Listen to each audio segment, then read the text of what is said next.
لیکن اس کے باوجود ظاہر ہے کہ آپ حضرات کو انتظار کی زحمت اٹھانی پڑی ہے، اس کے لیے ہم معذرت خواہ ہیں۔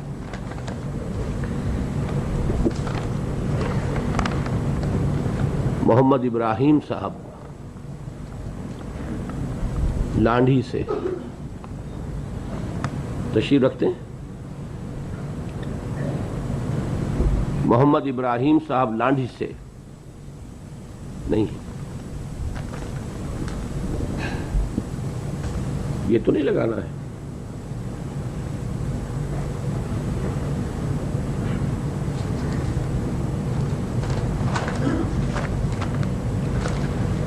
محمود علی فاروقی صاحب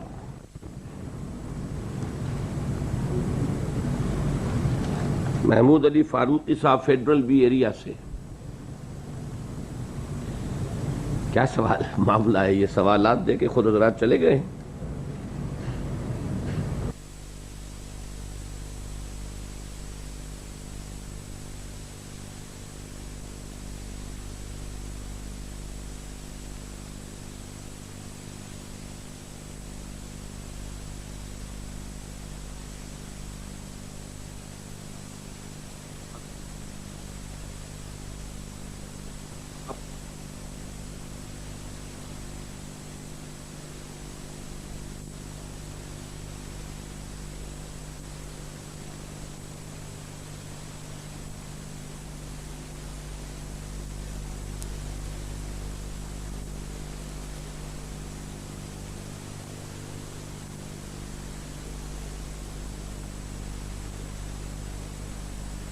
کیا آپ تبلیغ کے کام کے لیے زیادہ جماعتوں کے کام پر کسی ایک جماعت کے ذمے ہو؟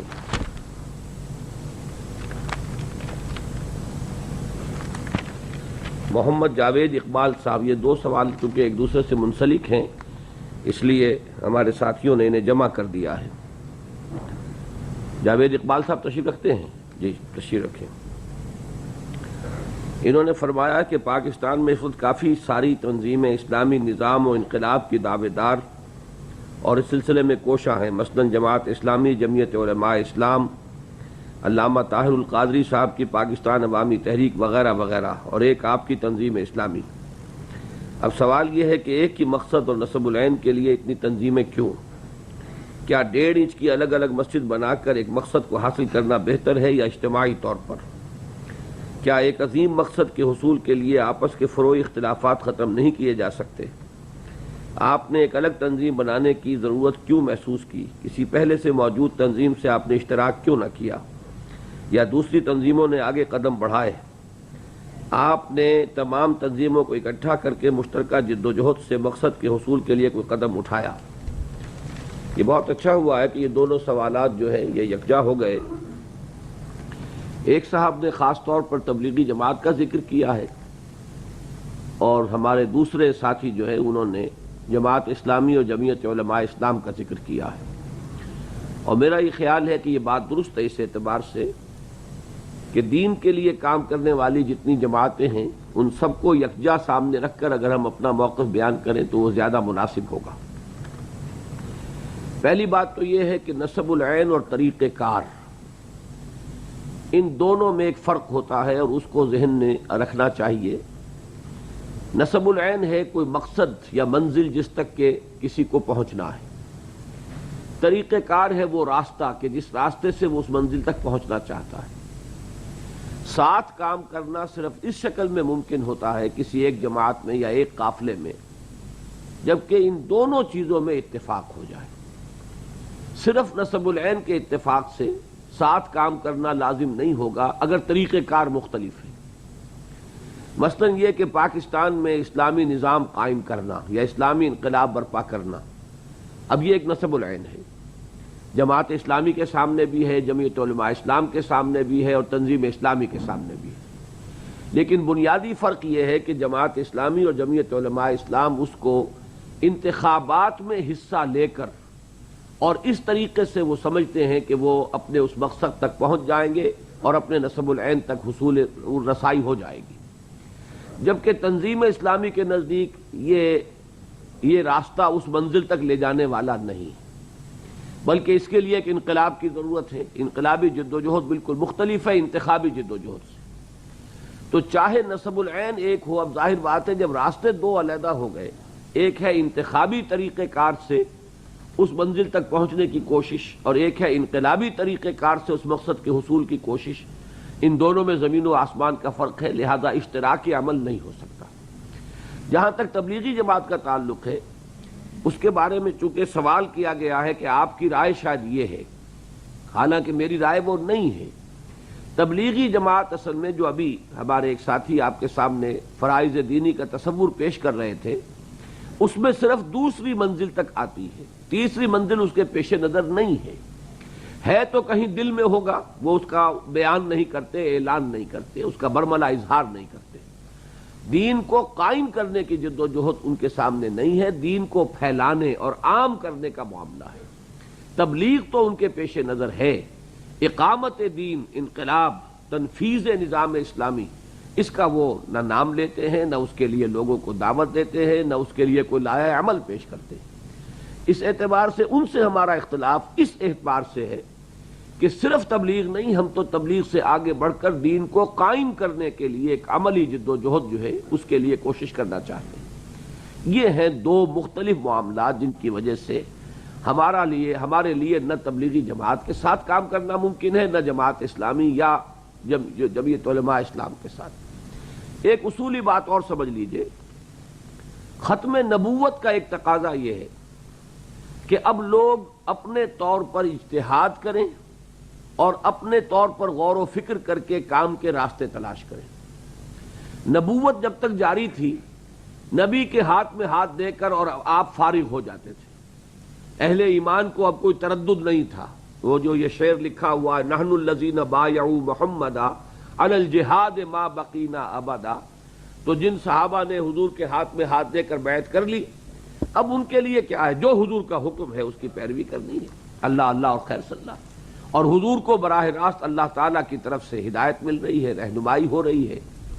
آپ سے اول تو کسی غلطی کا امکان نہیں، اگر کہیں بربنائے بشریت کوئی رجحان پیدا ہو جائے، فوراً اللہ تعالیٰ حفاظت فرماتے ہیں۔ معصومیت جو ہے وہ خاصہ نبوت ہے، لہذا وہ معاملہ بہت آسان تھا۔ اب یہ ہے کہ نبی کوئی نہیں، معصوم کوئی نہیں، کوئی شخص یہ نہیں کہہ سکتا کہ میں عقل کل ہوں اور سب کو میری پابندی جو ہے اور میری اطاعت اور میرا اتباع اور مطابقت لازمی ہے۔ لہذا اب تو غور کرنا ہوگا، سوچنا ہوگا غور و فکر کے ذریعے سے کہ کام ہو تو کس طور سے۔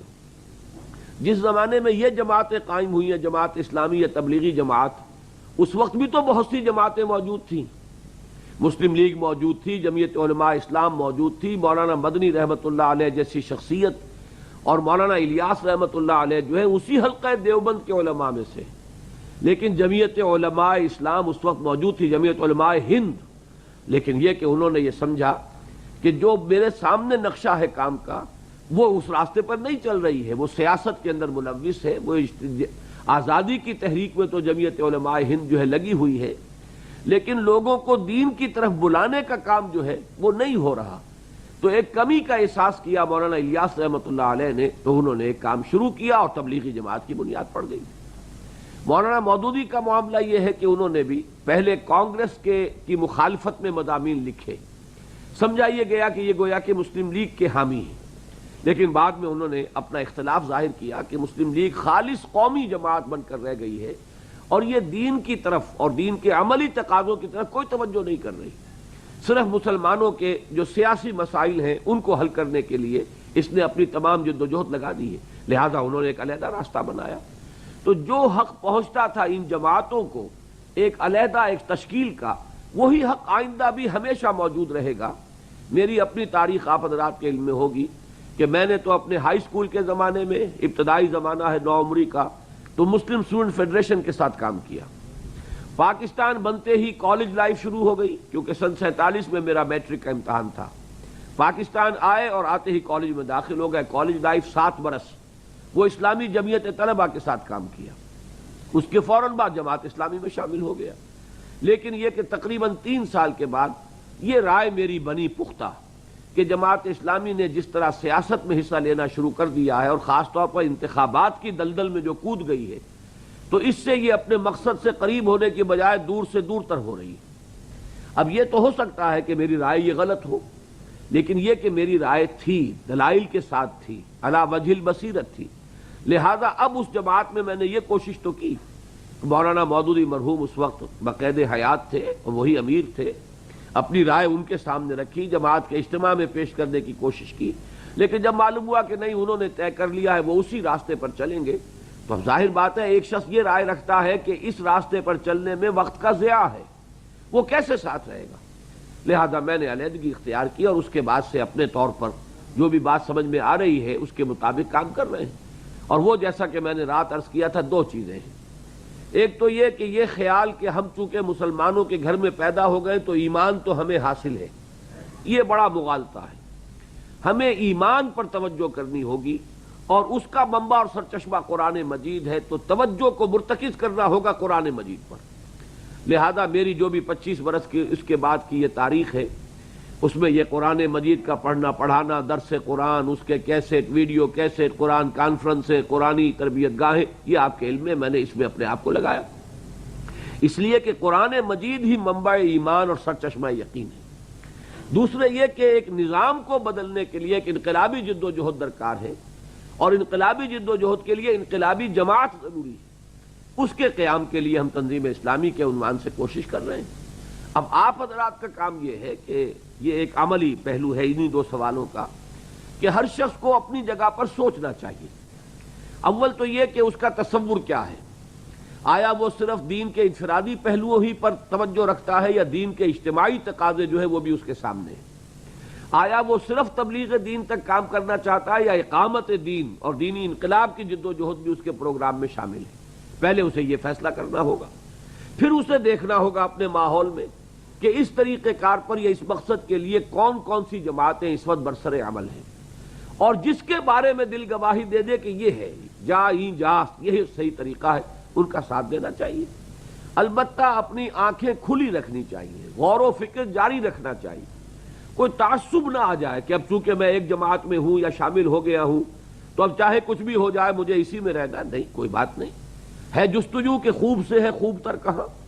اگر آج آپ نے یہ سمجھا کہ یہ جماعت بہترین ہے، یہ طریقہ کار بہترین ہے، آپ آج اس میں لازماً شامل ہوں، لیکن اپنی آنکھیں کھلی رکھیں، غور و فکر جاری رکھیں، اپنے دماغ پر تالے نہ ڈالیں، اور تعصب جو ہے اس کو پردے کو اپنی آنکھوں پر نہ پڑنے دیں، غور و فکر جاری رکھیں۔ کل آپ کو محسوس ہو کہ نہیں صاحب اس سے بہتر یہ تو دنیا میں بھی ہم کرتے ہیں، جستجو کے خوب سے ہے خوب تر کہاں۔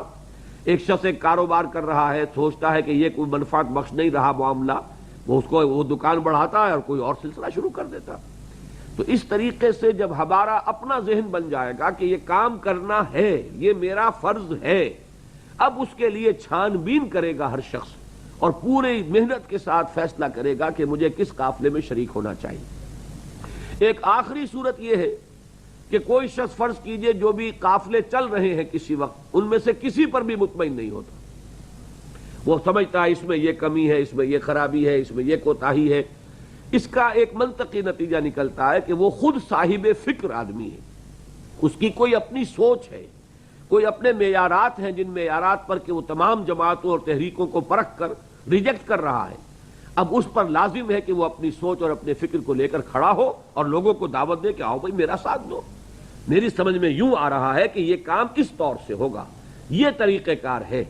لہذا اس کے اوپر جیسے سابق جماعتوں کو حق تھا جماعت بنانے کا، اس شخص کو بھی حق حاصل ہوگا، اور کیا عجب کہ اللہ تعالیٰ اس کے ذریعے سے اپنے دین کا کام لے لے۔ لہذا ان چیزوں میں گھبرانے کی ضرورت نہیں ہے، کوشش صرف یہ ہونی چاہیے کہ آپ اپنی مثبت بات لوگوں کے سامنے رکھیں۔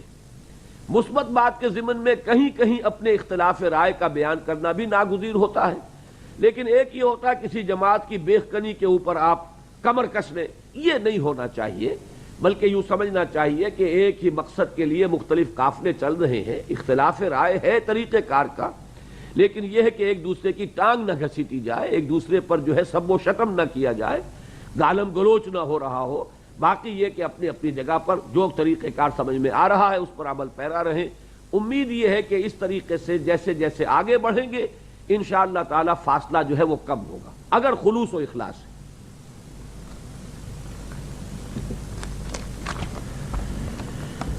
محمد یحییٰ داؤد صاحب،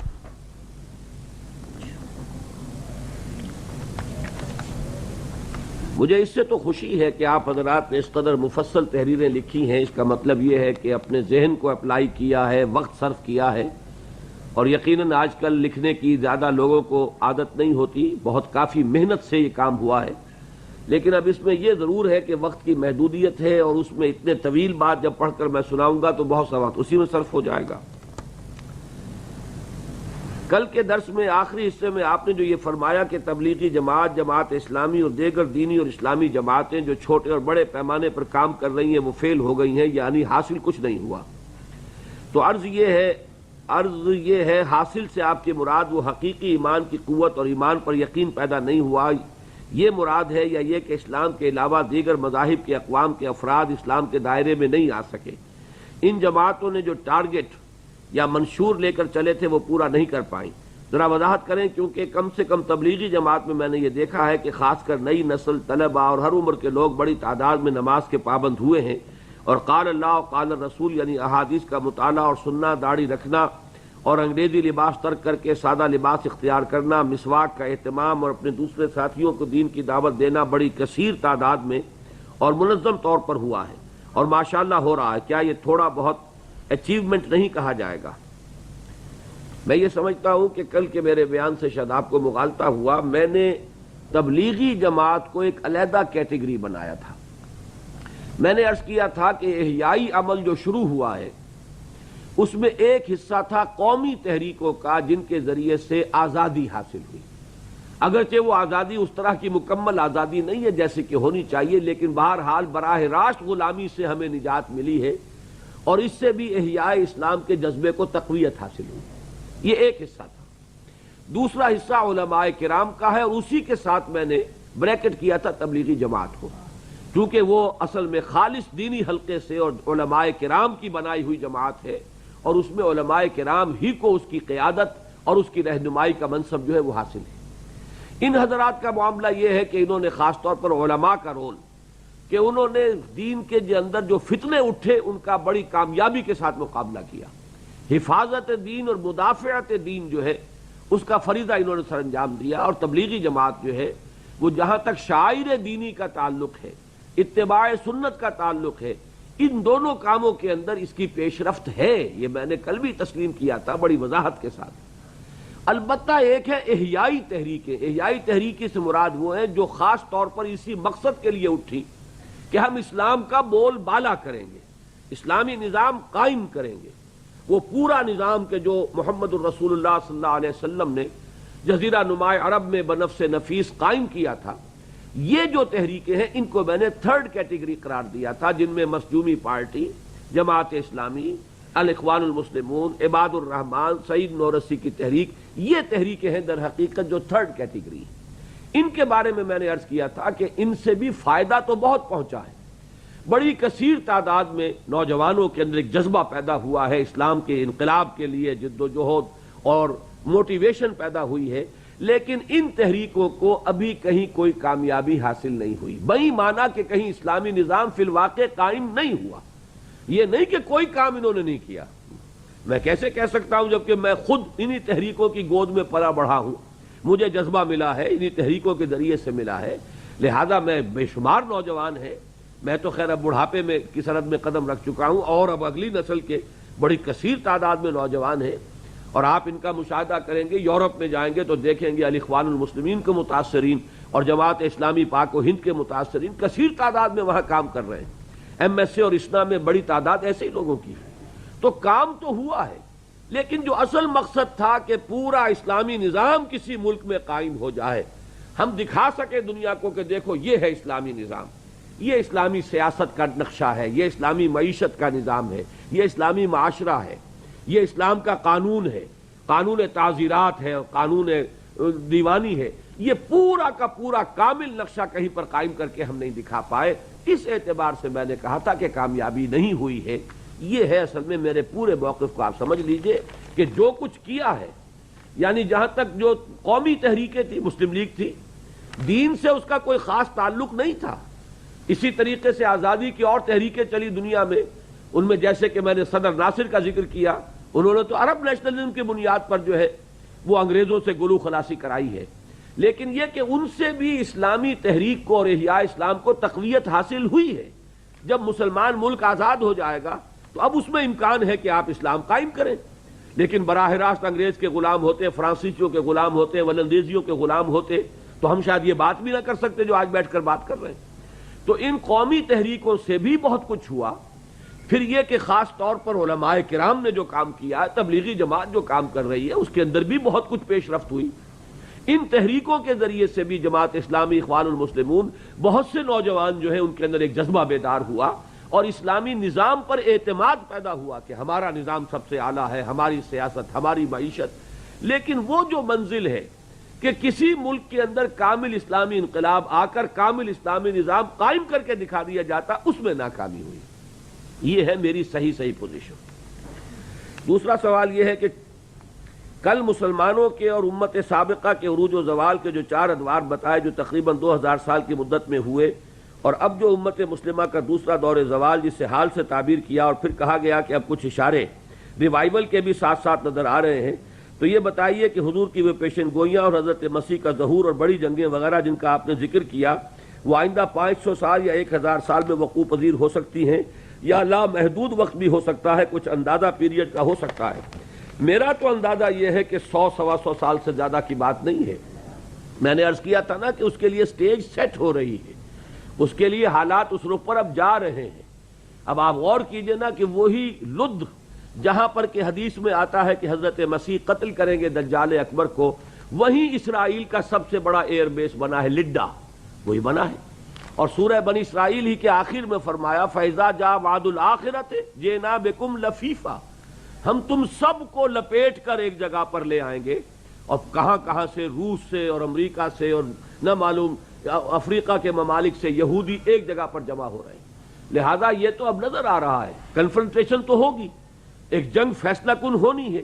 اس کے مختلف جو ادوار ہیں وہ میں نے کل بہت ہی، چونکہ تیزی میں وقت بہت زیادہ ہو گیا تھا، یہ دراصل مولانا سید حامد میاں رحمۃ اللہ علیہ ان کا انتقال ہو گیا ہے۔ مولانا حسین احمد مدنی رحمۃ اللہ علیہ کے خلیفہ مجاز تھے اور لاہور میں جامعہ مدنیہ کے وہ شیخ الحدیث تھے، محتمم تھے۔ انہوں نے مجھے بتایا تھا، بلکہ ایک تقریر کی تھی انہوں نے عید کے خطبے میں، جس میں انہوں نے کچھ احادیث کے حوالے سے مرتب کیا تھا کہ کیا احوال آنے والے ہیں۔ تو 2 عظیم جنگوں کا ذکر وہ کہتے ہیں کہ احادیث میں آیا ہے، مختلف انہوں نے بہت سا مواد جمع کر کے نتیجہ نکالا کہ پہلے تو ایک بہت بڑی جنگ ہوگی جس میں ایک طرف مسلمان، یہودی اور عیسائی جمع ہوں گے، تینوں ایک طرف، اور بالمقابل بھی ایک ایسی قوت ہوگی جو ہوگی عیسائی ہی، اور یہ جنگ انتہائی خوفناک ہوگی، بہت بڑے پیمانے پر ہوگی۔ اس جنگ کے آثار اب نظر آ رہے ہیں بالکل۔ وہ نئی جو ایک لائن بن رہی ہے، یہ جو آپ خلیج فارس جس کو کہتے ہیں یا خلیج عربی، اس کے اندر بھی اختلاف ہے، بس خلیج اس کو کہہ دیا جاتا ہے اب اس لیے کہ ایرانی کہتے ہیں اس کو خلیج فارس کہو، عرب کہتے ہیں اس کو خلیج عرب کہو۔ بہرحال یہ جو ہے یہاں سے ایک ایکسس بن رہا ہے۔ ایران کے اب تعلقات روس کے ساتھ استوار ہو رہے ہیں۔ معلوم ہو رہا ہے کہ وہ ایک جانب جو ہے وہ روس، اور ممکن ہے اس کے ساتھ کچھ حلیف ممالک ہو، اور دوسری طرف یہ اسرائیل بھی اور عرب ممالک بھی۔ اسرائیل کے ساتھ اب مفاہمت ہو رہی ہے، مصر نے مفاہمت کر لی، اب جارڈن مفاہمت کر رہا ہے، ہو سکتا ہے کہ کوئی نہ کوئی پیلسٹینین چھوٹی سی ریاست قائم ہو جائے، مفاہمت ہو جائے۔ تو امریکہ کے زیر اثر یہ ایک بلاک بن رہا ہے، اور وہ جنگ تو ہونی ہے۔ آج ہی کے اخبار میں شاید آپ نے دیکھا ہو کہ روس کے تیل کے ذخائر ختم ہو رہے ہیں، اور یہ بڑی بڑی جنگیں ہوا کرتی ہیں ایسے ہی معاملات کے اوپر، اور اس کو اب لا محالہ خلیج کی طرف جو ہے رخ کرنا ہے۔ اس وقت جو بھی شکل وہاں پر ہو رہی ہے اس کا یہ نتیجہ نکل سکتا ہے، اور یہ جنگ اگر ہوئی تو انتہائی خوفناک ہوگی، جس کے لیے مولانا حامد میاں رحمۃ اللہ علیہ نے فرمایا کہ حدیث میں الفاظ یہ ہیں کہ ایک پرندہ سینکڑوں میل تک اڑے گا اور اسے سوائے لاشوں کے اور کچھ نظر نہیں آئے گا، لیکن اس کے بعد جب اس میں فتح ہو جائے گی، اس جو اتحاد ہے یہودی، عیسائی اور مسلمانوں کا اتحاد جو ہوگا، ان کو ایک فتح تو حاصل ہو جائے گی، لیکن یہ کہ اس کے بعد پھر یہودی جو ہے وہ حملہ کر دیں گے مسلمانوں پر، پھر ایک سیکنڈ فیز ہوگا اس وار کا۔ وہ ہے اصل میں کہ جس کے بارے میں احادیث میں صراحت آئی ہے کہ اس میں یہودی جو ہے ان کو ابتدا میں بہت کامیابیاں حاصل ہوں گی اور مسلمانوں کو پے بپے شکستیں ہوں گی، یہاں تک کہ مدینہ منورہ کے دروازوں تک یہودی پہنچ جائیں گے، لیکن یہاں سے ریورسل ہوگا۔ پھر حضرت مسیح علیہ السلام کا نزول ہوگا اور پھر یہودیوں کو شکستیں ہوں گی اور تمام یہودی ختم کر دیے جائیں، کیونکہ حضرت مسیح علیہ السلام انہی کی طرف بھیجے گئے تھے، رسولاً الی بنی اسرائیل، اور ان کو حضرت مسیح علیہ السلام ہی کے ہاتھوں اللہ تعالیٰ کیفر کردار تک پہنچائے گا۔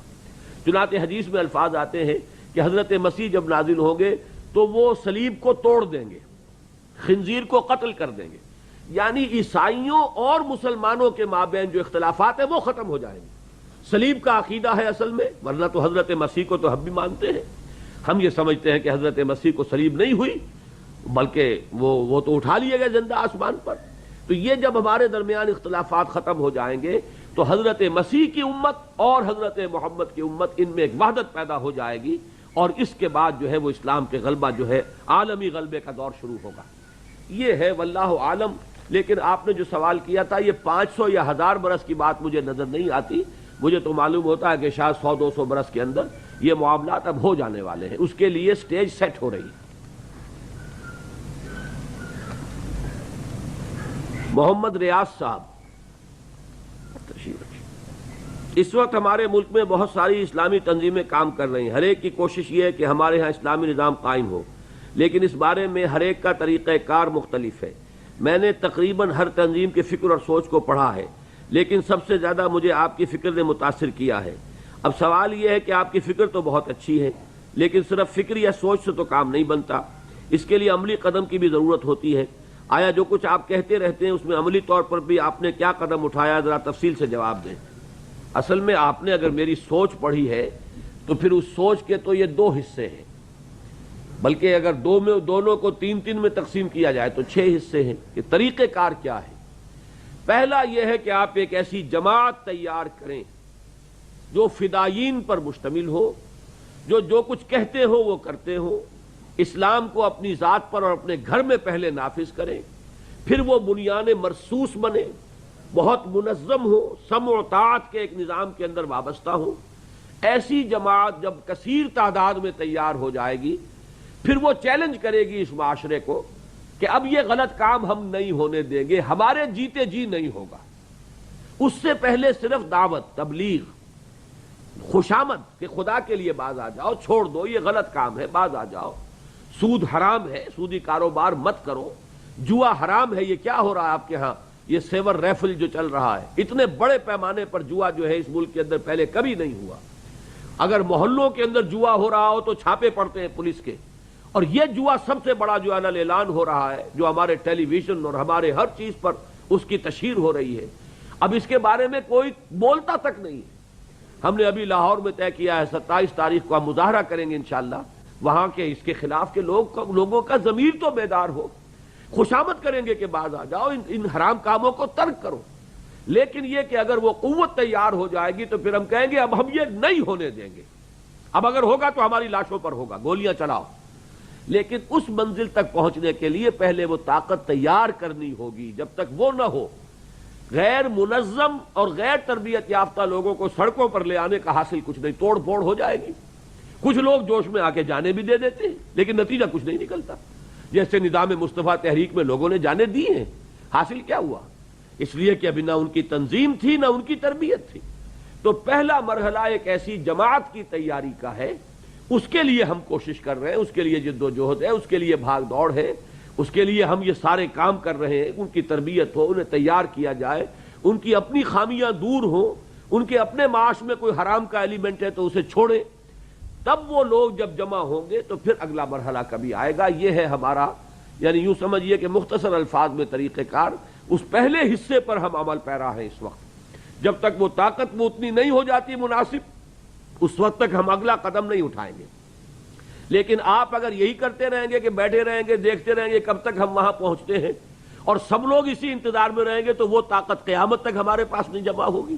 وہ تو کام یہ ہے کہ اگر آپ کو فکر صحیح معلوم ہوا ہے تو طریقہ کار کے ضمن میں آپ میری کتاب جو ہے منہج انقلاب نبوی، اس کا مطالعہ کیجئے، اس پر بھی دل کھل جائے تو ہمارا ساتھ دیجئے، شرکت کیجئے۔ شیخ محمد اقبال لاسی، اچھا ماشاءاللہ۔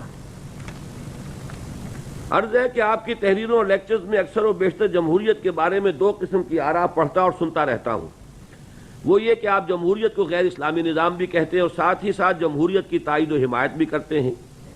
اس تضاد بین القولین کو ذرا تفصیل سے واضح کریں۔ دوسری بات یہ کہ جب آپ جمہوریت کی تائید و حمایت کرتے ہیں تو اسے انقلاب کیوں استعمال نہیں کرتے ہیں؟ یہ بات سمجھ میں نہیں آئی۔ نمبر 3، ڈاکٹر صاحب کیا ہم مغربی جمہوریت کے ذریعے اعلیٰ اقتدار حاصل کر لینے کے بعد اپنے نظام اسلام کو نافذ نہیں کر سکتے؟ پہلی بات تو یہ ہے کہ ہم نے کبھی بھی جمہوریت کو عین اسلام قرار نہیں دیا۔ جمہوریت جو اپنی اصل کے اعتبار سے جمہور کی حاکمیت کے اصول پر مبنی ہے، یہ کفر ہے، شرک ہے، اچھی طرح سمجھ لیجیے۔ حاکمیت اسلام میں سوائے اللہ کے اور کسی کے نہیں۔ سروری زیبا فقط اس ذات بے ہمتا کو ہے، حکمراں ہے ایک وہی باقی بتانے آزری۔ لیکن وہ نظام قائم ہوگا انقلاب کے ذریعے سے، وہ تو ایسے آرام سے ٹھنڈے ٹھنڈے طریقے سے نہیں ہوتا۔ اب جب تک وہ انقلاب نہیں آتا، جو نظام اس وقت دنیا میں قائم ہے، ملک میں قائم ہے، اس میں ہمارے سامنے دو چوائس ہے۔ آیا جمہوریت پر چلیں جو چل رہی ہے جمہوریت، یا مارشل لا لائیں، دو کے سوا تیسری شکل تو ہے نہیں جب تک انقلاب نہیں آتا۔ ہم اپنی توانائیاں قوتیں اس انقلاب کے لیے صرف کر رہے ہیں، لیکن انقلاب فرض کیجئے کہ ابھی اور 10 سال میں آتا ہے، 5 سال میں آتا ہے، ہو سکتا ہے 20 سال اس میں لگے۔ اس درمیانی عرصے میں خلا تو نہیں ہے نا، کوئی نہ کوئی نظام تو ہے۔ وہ نظام یا مارشل لا کا ہے یا جمہوریت کا ہے۔ اس میں جو ہماری ترجیح ہے وہ یہ ہے کہ مارشل لا ہرگز نہیں ہونا چاہیے۔ وہ اس ملک کے لیے سم قاتل ہے، زہر قاتل ہے۔ اس نے پہلے بھی توڑا اس ملک کو، اور آئندہ بھی اگر ہوا تو اس کے ٹوٹنے کے امکانات پیدا ہو جائیں گے۔ پھر یہ جو آپ کو جگہ ملی ہوئی ہے، جس میں آپ ایک جگہ ملی ہوئی ہے جس میں مسجد تعمیر کرنی ہے، وہ جگہ ہی گئی تو مسجد کہاں تعمیر کریں گے؟ اللہ نے آپ کو ایک ملک دیا، اس کے لیے لاکھوں جانیں گئی ہیں، ہزارہا عصمتیں لٹی ہیں۔ اس ملک کے اعتبار سے ہم کہتے ہیں کہ یہاں پر مارشل لا نہیں ہونا چاہیے، بلکہ جمہوریت کے تحت یہ دور جو ہے چلنا چاہیے۔ یہ ہے ہمارا موقف۔ باقی اس جمہوریت کے ذریعے سے اسلام نہیں آ سکتا، اس لیے کہ جمہوریت میں سارا دار و مدار ووٹوں کی تعداد پر ہے۔ ووٹ میں نیک اور فاسق و فاجر اس کا ووٹ برابر ہوتا ہے، عالم اور جاہل کا ووٹ برابر ہوتا ہے۔ ایک شخص اللہ کے دین پر کاربند ہے، تہجد گزار ہے، حلال کھاتا ہے، حرام میں منہ نہیں مارتا ہے، چاہے وہ حلال اسے روکھی روٹی مل رہی ہو تو اس کا بھی ووٹ ایک ہے۔ اور ایک حرام خور ہے، رشوت خور ہے، 420 ہے، فاسق ہے، فاجر ہے، شرابی ہے، اس کا بھی ووٹ ایک ہے۔ اس نظام سے کبھی اسلام نہیں آئے گا۔ البتہ اسلام آئے گا انقلابی طرز عمل سے، کہ وہ نیک لوگ جو ہے وہ جمع ہو جائیں، منظم ہو جائیں۔ منظم ہو کر ان کی طاقت جو ہے تعداد میں وہ کم ہوں گے، طاقت بہت زیادہ ہو جاتی ہے۔ باقی لوگ جو ہیں وہ غیر منظم ہیں، منتشر ہیں، یا جس کو آپ کہتے ہیں سائلنٹ میجورٹی، اس کے اندر وہ طاقت نہیں ہوتی۔ انقلاب جب بھی آتا ہے ایک مائنورٹی جو ہے انقلاب برپا کرتی ہے۔ آپ کے علم میں ہے کہ روس میں جب انقلاب آیا ہے تو کمیونسٹ پارٹی کوئی میجورٹی میں تو نہیں تھے، کمیونسٹ مٹھی بھر کمیونسٹ تھے، انقلاب برپا کر دیا۔ لیکن یہ ان کی کمٹمنٹ ہوتی ہے، ان کا ایثار، ان کی قربانی، ان کی سرفروشی، ان کی جاں فشانی، وہ چیز جو ہے انہیں ایفیکٹو بنا دیتی ہے میجورٹی سے بڑھ کر۔ تو در حقیقت یہ 3 باتیں جو ان کو نوٹ کر لیں۔ ہم جمہوریت، جو دنیا میں جمہوریت چلتی ہے، ہم اسے اسلامی نہیں سمجھتے، اسے کفر سمجھتے، شرک سمجھتے۔ ہاں اسلامی جمہوریت ہو جائے گی اگر طے یہ کر لیا جائے کہ یہاں آخری حکم اللہ کا ہے، اللہ کے اور رسول کے حکم کے دائرے کے اندر اندر جو معاملہ ہوگا وہ باہمی مشورے سے ہوگا، یہ اسلامی جمہوریت ہو جائے گی۔ اس کے لیے میں نے تفصیل سے تقریریں کی ہیں، پچھلے سال دسمبر میں یہاں کی ہے، پھر لاہور میں کی ہے، ابھی میں امریکہ میں بھی اسی پر تقریریں کر کے آ رہا ہوں کہ اسلام کا سیاسی نظام کیا ہے۔ اس کے لیے تفصیلاً میرے ان کیسٹس کو دیکھیے، ویڈیو کیسٹس بھی ہیں، آڈیو بھی ہیں، ان کا مطالعہ کیجیے۔ تو جمہوریت مطلقاً کفر ہے۔ اسلامی جمہوریت یہ ہے کہ طے کر لیا جائے کہ اللہ اور اس کا رسول کا حکم تو بالا ترین، البتہ اس کے دائرے کے اندر اندر، اس کے نیچے نیچے باہمی مشورے سے معاملہ ہوگا، اس میں یہ نہیں ہوگا کہ کوئی شخص اپنی اتھارٹی بنا لے۔ دوسری بات یہ کہ یہ اسلام آئے گا، اسلامی حکومت قائم ہوگی انقلاب کے ذریعے، انتخاب کے ذریعے نہیں۔ انتخاب میں تو عدد پہ ہے سارا دار و مدار، اور انتخاب میں تو جو ہمارے ہاں جاگیردار ہیں، سردار ہیں، قبائلی، وہی آئیں گے، ان کے بدلنے کی کوئی شکل نہیں ہے۔ تیسری بات یہ کہ جب تک وہ انقلاب نہیں آتا، خلا تو نہیں ہے، کوئی نہ کوئی نظام چل رہا ہے۔ اس نظام میں دو جو ہیں، یا امریت یعنی مارشل لا اور یا جمہوریت، تو اس ملک کے لیے مارشل لا انتہائی خوفناک اور خطرناک ہے، سب میں قاتل ہے۔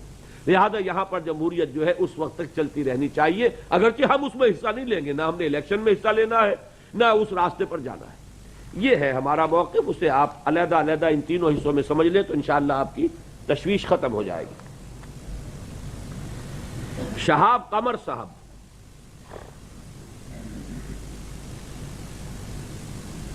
میرے چند سوالات ہیں۔ پہلا سوال ہے، اسلام کے زوال اور عروج میں اسلامی تحریکوں کے اختلافات کا کس قدر حصہ ہے اور اس کا کیا اثر ہوا ہے، اور حال و مستقبل میں ان کے کیا اثرات ہوں گے؟ آپ اس پر روشنی ڈالیں، اور وہ کون سی وجوہات ہیں جن کی بنا پر ان میں اتفاق نہیں ہے؟ ثانیاً، آپ نے اپنے خطاب میں 2 مشورے دیے تھے، ان کی تفصیلات پر مزید روشنی ڈالیں، خاص طور پر انقلاب پر اور اس تصور پر۔ اصل میں یہ تو آپ نے ایسی فرمائش کر دی کہ گویا کہ میں مفصل تقریریں اب دوبارہ کروں، یہ تو سوال جواب کا سیشن ہے، ان میں تقریریں تو میں نہیں کر سکتا۔ پہلی بات تو یہ ہے کہ زوال اور عروج کا جو اصل سبب ہے، عروج ہوگا اسلام پر صحیح کاربند ہونا، صحیح توحید پر کاربند ہونا، اتباع رسول کو اپنی زندگی کے اندر لازم کرنا، دنیا سے بے رغبتی، اپنی اصل منزل آخرت کو سمجھنا۔ جب مسلمانوں میں یہ بات ہوگی عروج ہو جائے گا، جب مسلمانوں میں یہ نہیں رہے گا زوال ہو جائے گا۔ اصل سبب یہ ہے۔ باقی اختلافات اور فرقے بندیاں یہ زوال کی علامات میں سے، جیسے ایک شخص کو ٹی بی ہو گئی ہے، اصل مرض ہے ٹی بی، علامت کھانسی آ رہی ہے، ایک علامت ہے اور آگے بڑھ گیا ہے، اس میں سے خون بھی آ رہا ہے، یہ علامتیں ہیں، اصل مرض ٹی بی ہے۔ اصل مرض جو ہوتا ہے مسلمان امت کا جب وہ زوال میں آتی ہے تو وہ کیا ہے؟ ایمان کا کمزور پڑ جانا، بدعات اور اوہام کا زور پکڑ جانا، رسومات کے اندر پڑ جانا، دنیا پرستی میں اور عیش میں مبتلا ہو جانا، یہ اصل مرض ہے، جس کو کہ حضور نے، میں نے جو کل حدیث آپ کو سنائی تھی، آپ نے فرمایا وہن، جب وہن پیدا ہو جائے گا تم دنیا کے لیے لقمہ تر ہو جاؤ گے، دنیا کی قومیں تمہیں چیر پھاڑ کر کھا جائیں گی، بلکہ ایک دوسرے کو دعوت دیں گی، آؤ بھائی ادھر سے میں کھاتا ہوں ادھر سے تم کھاؤ۔ فرمایا، پوچھا صحابہ نے کیوں ہوگا ایسا؟ کہ تمہارے اندر ایک مرض پیدا ہو جائے گا، ایک بیماری جس کا نام وہن ہے۔ پھر پوچھا گیا مل وہن یا رسول اللہ، حضور یہ وہن کس بلا کا نام ہے؟ ہم نے تو یہ بیماری سنی نہیں، بخار کو ہم جانتے ہیں یا اور جو اس زمانے میں بیماریاں ہوں گی، یہ وہن کیا ہے؟ اب آپ نے وضاحت فرما دی، حب الدنیا و کراہیت الموت، دنیا کی محبت اور موت سے فرار۔ تو اصل میں تو زوال کا سبب یہ ہے۔ اسی کو علامہ اقبال نے ذرا شعری انداز میں کہا ہے، میں تجھ کو بتاتا ہوں تقدیر امم کیا ہے، شمشیر و ثنا اول، طاؤس و رباب آخر۔ جب مسلمانوں میں جوش جہاد تھا، ذوق شہادت کہ شہادت ہے مطلوب و مقصود مومن، نہ مال غنیمت نہ کشور کشائی، ان کا مقابلہ کوئی کر ہی نہیں سکتا تھا۔ جب ان میں تعیش آ گیا، عیش پرستی آ گئی، اب وہ سب زوال ہو گیا۔ اب زوال جب ہو جاتا ہے تو اس کی علامات میں سے ہے یہ فرقہ بندی اور افتراق۔ آج جو ہمارے اندر افتراق ہے اور فرقہ بندیاں ہیں، یہ اصل میں زوال کی علامت ہے۔ اگر ہم دوبارہ عروج کی طرف آئیں گے، وہی قرآن کو ہاتھ میں مضبوطی سے تھام کر واعتصموا بحبل اللہ جمیعا، اسی سے ایمان ملے گا، اسی سے ہماری فرقہ پرستیاں اور اختلافات جو ہیں دور ہوں گے۔ تو یہ راستہ ہوگا اس کی طرف دوبارہ جانے کا۔ باقی اسلامی انقلاب کا طریقہ کار کیا ہے، اس پر آپ میری کتاب پڑھ لیجئے، اس کے لیے میں نے ابھی تھوڑا سا بیان بھی کر دیا ہے، کیونکہ سوال تو آپ نے پہلے لکھا تھا۔ میں نے 2 حصوں میں کہ پہلے ایک انقلابی جماعت کی تیاری اور پھر تصادم اور مقابلہ، یہ ہے 2 حصے، باقی 3 حصے کر لیجئے۔ تو دعوت، تنظیم اور تربیت، یہ 3 حصے ہیں جن سے انقلابی جماعت بنے گی۔ پیسو ریزسٹنس، ایکٹیو ریزسٹنس، اور اگر وقت پڑا تو جان ہتھیلی پر رکھ کر میدان میں آنا، یہ 3 مراحل ہیں کہ جو تصادم کے ہیں۔ انہی کو میں نے سیرت النبی کے حوالے سے تفصیلاً واضح کر دیا ہے، اس کا آپ میری کتاب منہج انقلاب نبوی میں مطالعہ فرما لیں۔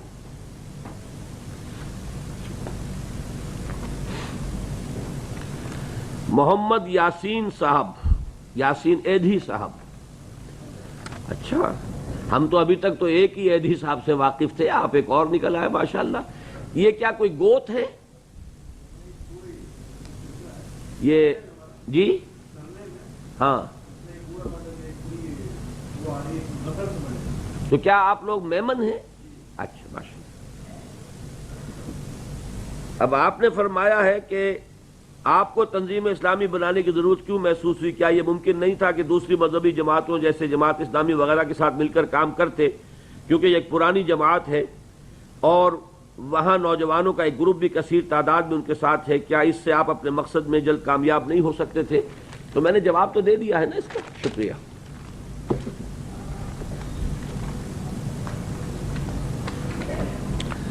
نظام الدین صاحب،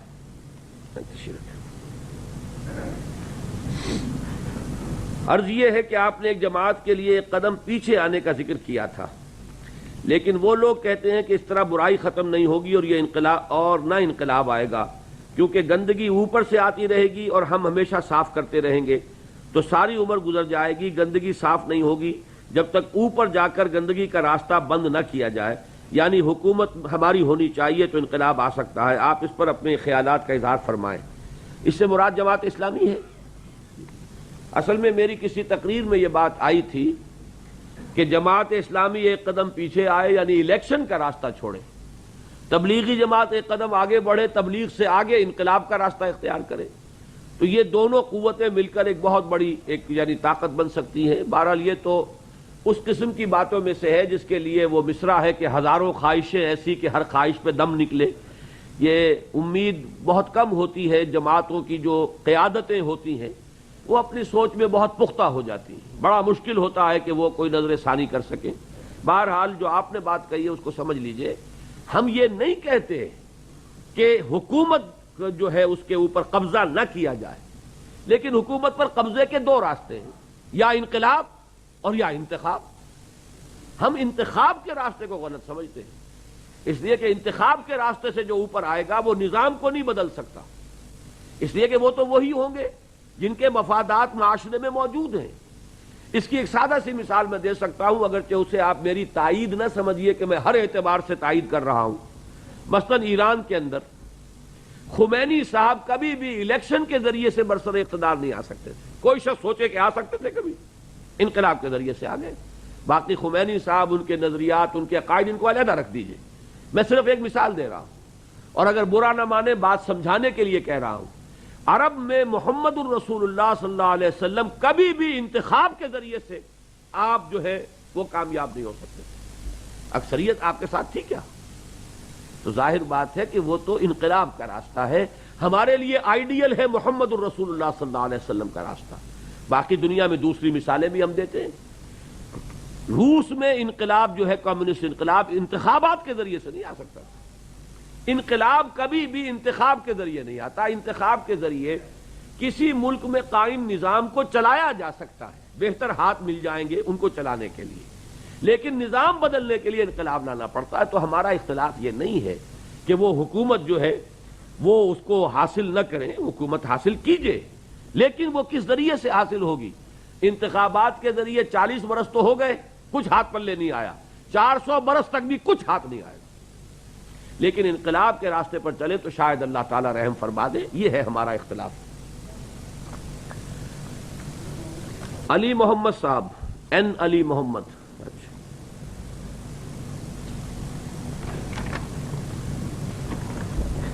How and to what extent the Muslim Ummah suffered by the conspirative activities of secret societies and subversive movements whose final object was or is domination of a few persons consumed with the lust of power under the cloak of religion and piety, to conspirate against Muslim Ummah, both in political and religious fields, and the method by which these aims and objects were and are to be achieved was and is the wholesale assassinations of those who opposed Islam, who opposed them. Certain names of these secret societies and subversive movements targeted against Muslim Ummah, past and present, of past: Sabaiya, Awali, Ghulat, Tafziliya, Kamiliya, Kaisaniya، اچھا یہ تو پھر مختلف ہے، اسماعیلائٹس and their of shoots وغیرہ وغیرہ۔ Present: Donmays of Turkey leading to Ataturk's anti-Islamic revolution, Qadianis in Pakistan, Alawiya of Syria, Qabatinan of Indonesia, Druze in Lebanon, Bahaiya in Iran, Zikris in Balochistan, مبارکیہ ان بلتستان، مبارکیہ میں واقف نہیں ان سے، یہ بہت سے نام آپ نے لکھے ہیں اور معلوم ہوتا ہے کہ آپ کا اس موضوع پر خاص مطالعہ ہے، اور کم سے کم میں یہ اعتراف کرتا ہوں کہ مجھ سے بہت زیادہ معلومات آپ کی ہیں، اور میں آپ سے استفادہ کرنا چاہوں گا کبھی، لیکن یہ اس طرح کے اجتماعات میں ظاہر بات ہے کہ اس کا موقع نہیں ہوتا۔ البتہ ایک بات آپ جان لیجئے، ان میں سے کوئی شے انقلاب کا راستہ نہیں روک سکتی۔ یہ تاریخ کے اندر ایک ایسی حقیقت کے طور پر موجود ہے کہ زار کی فوجیں نہیں روک سکی، اور کون روکے گا؟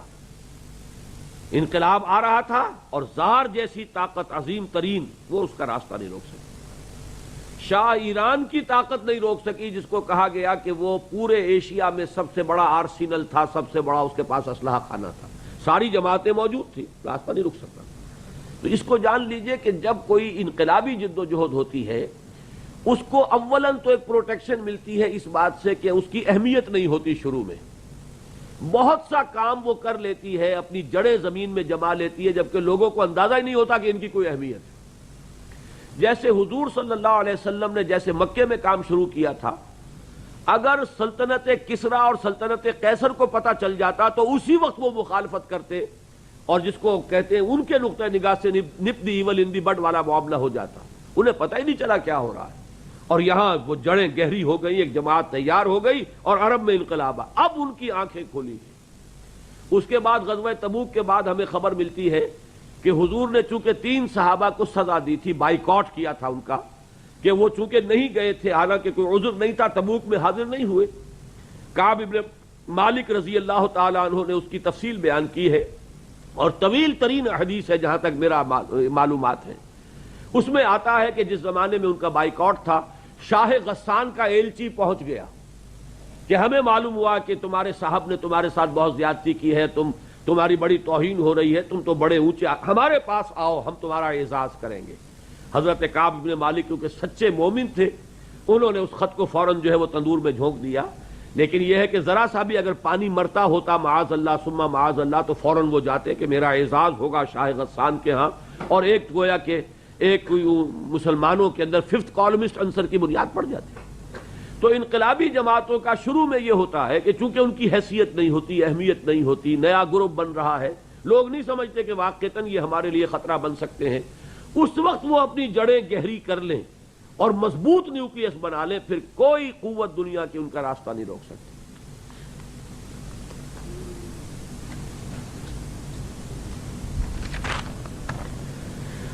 عزیز الرحمان صاحب الکریم سوسائٹی سے، آپ کی رائے میں غلبہ اسلام کی جد و جہد کی کامیابی کے لیے انتخابی نہیں انقلابی عمل کی ضرورت ہے، اسی لیے آپ جماعت اسلامی سے علیحدہ ہو گئے تھے، آپ کو کام کرتے ہوئے کئی برس ہو گئے، اگر انتخابی عمل میں ناکامی کا سبب ہوتا تو اسے ترک کرنے کے نتیجے میں کامیابی کی منزلیں تیزی سے طے ہونی چاہیے تھی، مگر ایسا نہیں ہوا۔ چند سال پہلے تکبیر کو دیے گئے ایک مفصل انٹرویو میں آپ نے خود اعتراف کیا تھا کہ آپ کے ساتھ وابستہ مطلوبہ معیار کے حامل افراد کی تعداد صرف 500 تک پہنچی تھی، اس کی کیا وجہ ہے؟ اب اس میں جو ہے سوال کا پہلو تو صرف یہ ہے کہ تمہاری رفتار کیوں کم ہے، باقی یہ کہ ظاہر بات ہے کہ کسی بھی نئی تحریک کو قدم جمانے کے لیے تو وقت کی ضرورت ہوتی ہے۔ اس میں 3 اسباب ہو سکتے ہیں، یہ بات ہمارے ہاں بہت قابل غور رہتی ہے، اور ہم تنظیم کے رفقا بھی بیٹھتے ہیں تو اس پر سوچتے ہیں کہ ہماری رفتار، ہم بھی مطمئن نہیں ہے کہ رفتار بہت کم ہے، تو کیوں ہے؟ اس کے 3 ممکنہ اسباب ہیں۔ پہلا سبب تو یہ ہے کہ شاید میری کمزوری اور میرے ساتھیوں کی کمزوری، ہماری اپنی کمزوری ہی سب سے بڑا سبب ہو سکتا ہے۔ دوسرا سبب یہ ہو سکتا ہے کہ ہمارے ملک کے عوام میں، جس کو میں نے کل کہا تھا بنیادی انسانی اخلاقیات، اس کی بڑی ہی کمی ہو چکی ہے، اور یہ مردہ اگر کوئی ہو گیا ہو، جسے انگریزی میں کہتے ہیں it's no use whipping the dead horse، گھوڑا مر گیا ہو کتنے ہی چابک لگائیں کہاں چلے گا وہ۔ جیسے حضرت نوح علیہ السلام نے 950 برس تک دعوت دی اور قوم میں سے کوئی نہیں نکلا، معدود چند لوگ، کہتے ہیں شاید 80 یا 72 افراد تھے، اور میرا اپنا اندازہ یہ ہے کہ اتنے بھی نہیں تھے، واللہ عالم، لیکن کہاں 950 برس اللہ کا جلیل القدر پیغمبر، اور کہاں یہ اگر 80 بھی ہو تو کتنے آدمی ہوئے۔ اس کا سبب کیا ہے کہ قوم مر چکی، اب کیا کریں گے؟ حضرت ہود نے دعوت دی، کوئی نتیجہ نہیں نکلا، حضرت صالح نے دعوت دی، کوئی نتیجہ نہیں نکلا۔ تو یہ تو ایک علیحدہ بات ہے کہ قوم مر چکی اگر ہو تو پھر اس میں آپ کتنی بھی کوشش کریں نتیجہ نہیں نکلے گا۔ تیسری بات یہ ہے کہ انقلابی عمل میں واقعتاً ایسا ہوتا ہے کہ اس کے ابتدائی فیزز میں رفتار بہت کم ہوتی ہے۔ اس کا سب سے بڑا ثبوت یہ ہے کہ حضور صلی اللہ علیہ وسلم، میں نے رات بھی عرض کیا تھا کہ 10 برس کی جد و جہد میں بمشکل 100 آدمی، اگلے 10 برس میں انقلاب آ گیا۔ یہ انتخابی عمل کی طرح حسابی کتابی نہیں ہے مسئلہ، اس کے اندر ایک فینومینا ہے۔ اگر فزکس آپ نے پڑھی ہو تو اس کے حوالے سے بات سمجھ میں آئے گی کہ فزکس میں آپ نے پڑھا ہوگا کہ اگر پانی کو آپ گرم کرتے رہیں تو تھرمامیٹر بتائے گا کہ اب یہ 30 ڈگری آ گیا، 40 ڈگری آ گیا، 50 ڈگری آ گیا، ہیٹ اندر جا رہی ہے، حرارت پانی کے اندر جا رہی ہے تو تھرمامیٹر شو کر رہا ہے۔ ایک جگہ پر آ کر تھرمامیٹر سٹاپ کر جائے گا، اب ہیٹ جائے گی، تھرمامیٹر نہیں بتائے گا، اور پھر اچانک وہ پانی جو ہے بھاپ بن جائے گا۔ انقلاب اس کا نام ہے، پانی کا بھاپ بن جانا انقلاب ہے۔ پانی کا گرم سے گرم تر ہو جانا یہ انقلاب نہیں ہے، یہ ایک تدریجی عمل ہے۔ تبدیلی اسے کہتے ہیں کہ پانی بھاپ بن گیا یا برف پانی بن گیا۔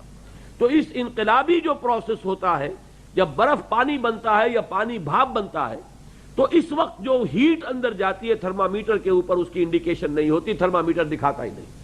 انقلابی عمل میں بہت بڑی طاقت اندر آپ کو صرف کرنی ہوتی ہے جو اس کے نتائج ظاہر نہیں ہوں گے۔ یہ بھی ایک تیسرا معاملہ ہے، واللہ عالم ہمارے معاملے میں میں سمجھتا ہوں تینوں ہی ہے، کون سا سب سے زیادہ ہے یہ اللہ ہی جانتا ہے۔ تو ہمیں جد و جہد کرنی ہے۔ باقی انتخابی عمل کو جب ہم کہتے ہیں تو یہ ایک پہلو ہے اس کا کہ ناکامی ہوئی، باقی تو ہم دلیل سے ثابت کرتے ہیں نا کہ بھائی انتخاب کے اندر تو 1 ووٹ برابر ہوگا آپ کا، بڑے سے بڑے متقی کا اور فاسق و فاجر کا 1 ووٹ ہے۔ اس عمل میں کیسے، جب تک کہ آپ اکثریت اس ملک کے اندر متقین کی نہ کر لے کیسے کامیابی ہو جائے گی؟ جبکہ انقلابی عمل کے اندر اکثریت درکار نہیں ہوتی، ڈیڈیکیٹڈ، ڈسپلنڈ، اور وہ لوگ کہ جو اپنی پوری زندگی دینے کو تیار ہوں وہ اقلیت میں ہوتے ہیں اور انقلاب برپا کر دیتے ہیں۔ لہذا در حقیقت ہم جو انتخابی عمل کو ریجیکٹ کرتے ہوئے انقلابی عمل کی ترجیح جو ہم دیتے ہیں تو وہ تو دلائل کی بنیاد پر دیتے ہیں۔ وہ جیسا کہ میں نے ابھی عرض کیا ہے کہ خمینی صاحب ایران میں کوئی شخص یہ کہہ دے کہ انتخابات کے ذریعے برسر اقتدار آ سکتے تھے، کوئی چانس ہے اس کا؟ معلوم یہ ہوا کہ انقلاب ہے در حقیقت راستہ، انتخاب نہیں۔ نمبر 2، قیادت کا معاملہ کسی بھی تنظیم کے لیے بنیادی اہمیت کا حامل ہوتا ہے۔ آپ تنظیم اسلامی کے تاحیات امیر ہیں، کیا آپ نے تنظیم اسلامی کے آئندہ قیادت کے انتخاب کے لیے کوئی لائحہ عمل وضع کیا ہے؟ اگر کیا ہے تو کیا، اور نہیں کیا تو کیوں؟ بہت اچھے سوالات آج ہوئے ہیں اور میں اس اعتبار سے خوش ہوں کہ لوگوں نے ان مسائل پر غور کیا ہے۔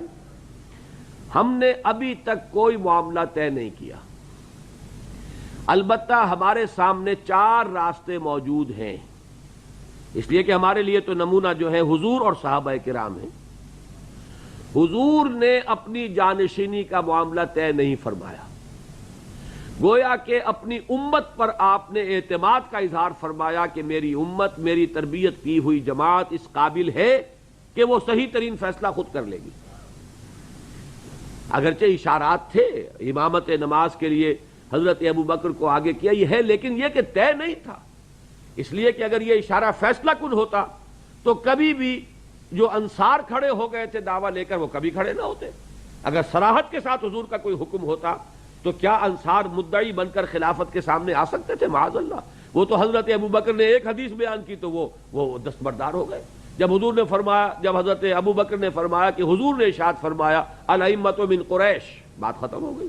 کسی نے یہ بھی نہیں کہا جناب کوئی اور بھی گواہ ہے کہ نہیں آپ کا، حضور نے یہ فرمایا ہے، آپ اکیلے آدمی ہیں۔ یہ تو گویا کہ روایت جو ہے وہ ایک شخص کی ہے، لہذا اس کو ہم کیسے مان لیں؟ لیکن نہیں، ابو بکر قابل اعتماد ہے اور محمد کا فرمودہ ہمارے لیے آخری لفظ ہے۔ تو گویا کہ حضور نے کسی کو نہ نامزد فرمایا اور نہ کوئی آپ نے اعلان فرمایا، بلکہ آپ دنیا سے تشریف لے گئے اس اعتماد کے ساتھ کہ میرے ساتھی صحیح فیصلہ کر لیں۔ حضرت ابو بکر نے اپنی زندگی میں حضرت عمر کو نامزد فرما دیا، مشورہ کیا لوگوں سے، مشورے کے بعد نامزد فرما دیا. یہ دوسری مثال ہے ہمارے سامنے. ما انا علیہ واصحابی، جس پر میرا عمل ہے اور میرے صحابہ کا ہے. اور جیسے فرمایا گیا کہ علیکم بسنتی و سنت الخلفاء الراشدین المہدیین، تم پر لازم ہے میری سنت اور میرے خلفاء راشدین المہدیین کی سنت. تو حضرت ابوبکر کی سنت یہ ہے. تیسرا راستہ حضرت عمر کا ہے رضی اللہ تعالی عنہ. انہوں نے 6 افراد کا بورڈ بنا دیا. چوتھا معاملہ وہ ہے جو حضرت علی کے وقت ہوا ہے کہ ایک ہنگامہ تھا. حضرت عثمان رضی اللہ تعالیٰ عنہ کی شہادت ہوئی اور وہ اس وقت پورے مدینے کے اندر تو ایک تہلکہ مچا ہوا تھا. اس میں یہ ہے کہ لوگوں نے حضرت علی سے جب درخواست کی، بلکہ دباؤ ڈالا کہ آپ ہماری بیعت قبول کریں، انہوں نے قبول کر لی. تو یہ 4 ہمارے سامنے راستے موجود ہیں.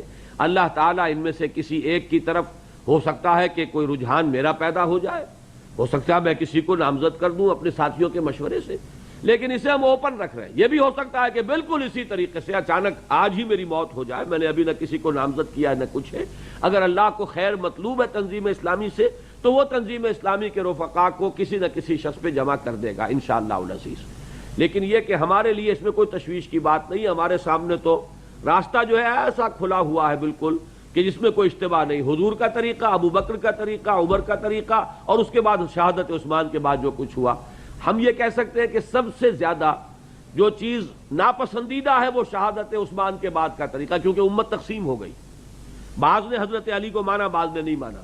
حضرت امیر معاویہ نے نہیں مانا، طلحہ نے نہیں مانا، زبیر نے نہیں مانا. یہ آخری شکل ہے جو ہو سکتی ہے کہ ہو سکتا ہے جماعت تقسیم ہو جائے، واللہ عالم. یہ بھی تو جب آتا ہے زوال تو تقسیمیں ہو ہی جاتی ہیں. اب قادیانیوں کا آپ کو معلوم ہے کہ وہ خیر وہ نام نہاد جھوٹی نبوت تو ان کی گزر ہی گئی.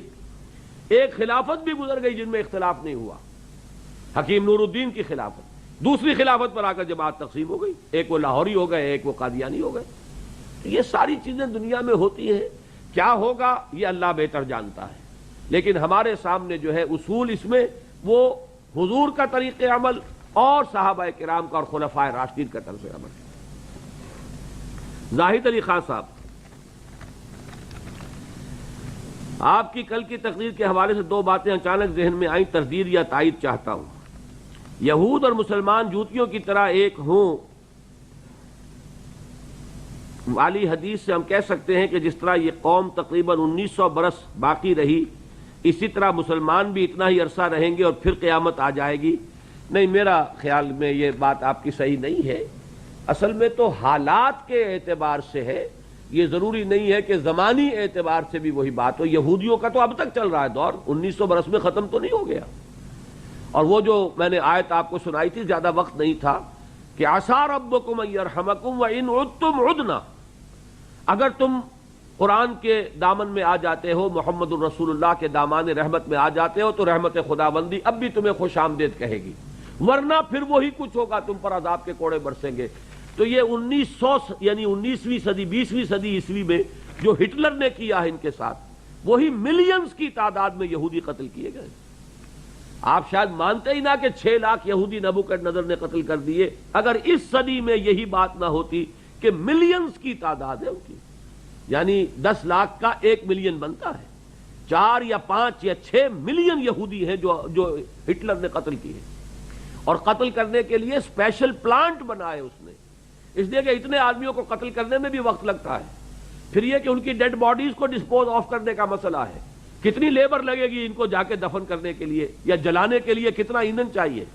تو اسپیشل پلانٹ بنائے گئے جن میں گیس چیمبر ہوتے تھے، ادھر سے داخل کیے جا رہے ہیں، گیس کے ذریعے وہ مر گئے. اس کے بعد ان کا چورا کیا جاتا تھا. وہ مشینیں لگی ہوئی ہیں جیسے کہ کوئی پلانٹ چل رہا ہو بسکٹ بنانے کا یا کچھ اور بنانے کا، اور اس کے بعد وہ بات چلتی جاتی ہے. اور آگے جا کر ان کا صرف ایک سیاہ قسم کا سیال نکلتا تھا اور کوئی وجود نہیں کسی ہڈی کا، گوشت کا، کسی شے. اسپیشل پلانٹ ڈیوائس کیے. اس صدی کی بات ہے، یہ کوئی پرانی بات نہیں ہے. اور انہوں نے یہودیوں نے اس کی جو ایک پکچر بنائی ہوئی ہے ہولوکاسٹ، اس میں جس طریقے سے اس کے مناظر ہیں، بہت سے تو مناظر اس پکچر کے اندر جو ہے اس وقت کے اخبارات کے مناظر لیے گئے، فوٹو جو اخبارات میں چھائے ہوئے. اور وہ ہے پکچر جو آج کل بھی وہ تھوڑے تھوڑے وقفے کے بعد امریکہ میں دکھاتے رہتے ہیں ٹیلی ویژن پر. اس سے امریکیوں میں ہمدردی پیدا ہوتی ان کے لیے. انہوں نے امریکی عوام کے اوپر ایسا اثر کیا ہوا ہے کہ ہم تو مظلوم قوم ہیں، ہمارے ساتھ یہ کیا گیا، ہمارے ملینز جو ہے اس طرح قتل کر دیے گئے، اتنا ظلم اور تشدد ہم پر ہوا ہے، اس سے ہمدردی انہوں نے حاصل کی ہوئی ہے، جس کی وجہ سے کہ امریکہ نے گویا کہ اپنی ایک ریاست سمجھا ہوا اسرائیل کو اور اس کو وہ پروٹیکشن دے رہا ہے۔ تو وہ کام جو قرآن مجید کی آیت میں آیا تھا کہ وَإِنْ عُدْتُمْ عُدْنَا، اگر تم یہ جاری رکھو گے اپنا طرز عمل تو پھر ہم بھی اپنے اس طرز عمل کو، تمہارے اوپر عذاب الہی آتا رہے گا پے بپے بار بار، اور وہ سلسلہ ابھی تک جاری ہے۔ فائنل ایکسٹرمینیشن ان کی ہوگی حضرت مسیح علیہ السلام کے زمانے میں۔ تو گویا کہ ان کا دور تو چلا آ رہا ہے ابھی تک، وہ ختم تو نہیں ہوئے، ختم جب ہوں گے تو کہیے کہ ان کی تاریخ ختم ہو گئی۔ تو یہ زمانی اعتبار سے اس کے اندر آپ نہ تلاش کریں، حالات کے اعتبار سے دیکھیں۔ جس طرح وہاں 2 بار قوم کو عروج و زوال کا سامنا کرنا پڑا، اسی طرح یہاں بھی مسلمان 2 بار عروج و زوال کا شکار ہو چکے ہیں۔ ایک عروج خلافت بنو عباس کے تک، پھر زوال، اور ایک عروج جب مسلمانوں کی 4 عظیم سلطنتیں قائم تھیں، خلافت عثمانی، سلجوقی وغیرہ، تو اب پھر دوبارہ عروج نصیب نہ ہوگا۔ یہ میں حیران ہوں، آپ نے میری تقریر اس کا مطلب سمجھی نہیں۔ میں تو کہہ چکا ہوں کہ دوبارہ عروج، تیسری مرتبہ عروج کی طرف پیش قدمی شروع ہو چکی ہے، اور وہ عروج آ کر رہے گا کہ پورے کرۂ ارضی پر اسلام کی حکومت ہوگی، جیسے کہ حضور صلی اللہ علیہ وسلم نے پیشن گوئی فرمائی، اور آپ کی پیشن گوئی تو غلط نہیں ہو سکتی۔ اس کی طرف باقاعدہ ایک پروسیس کا آغاز ہو چکا ہے۔ محمد شفقت صاحب،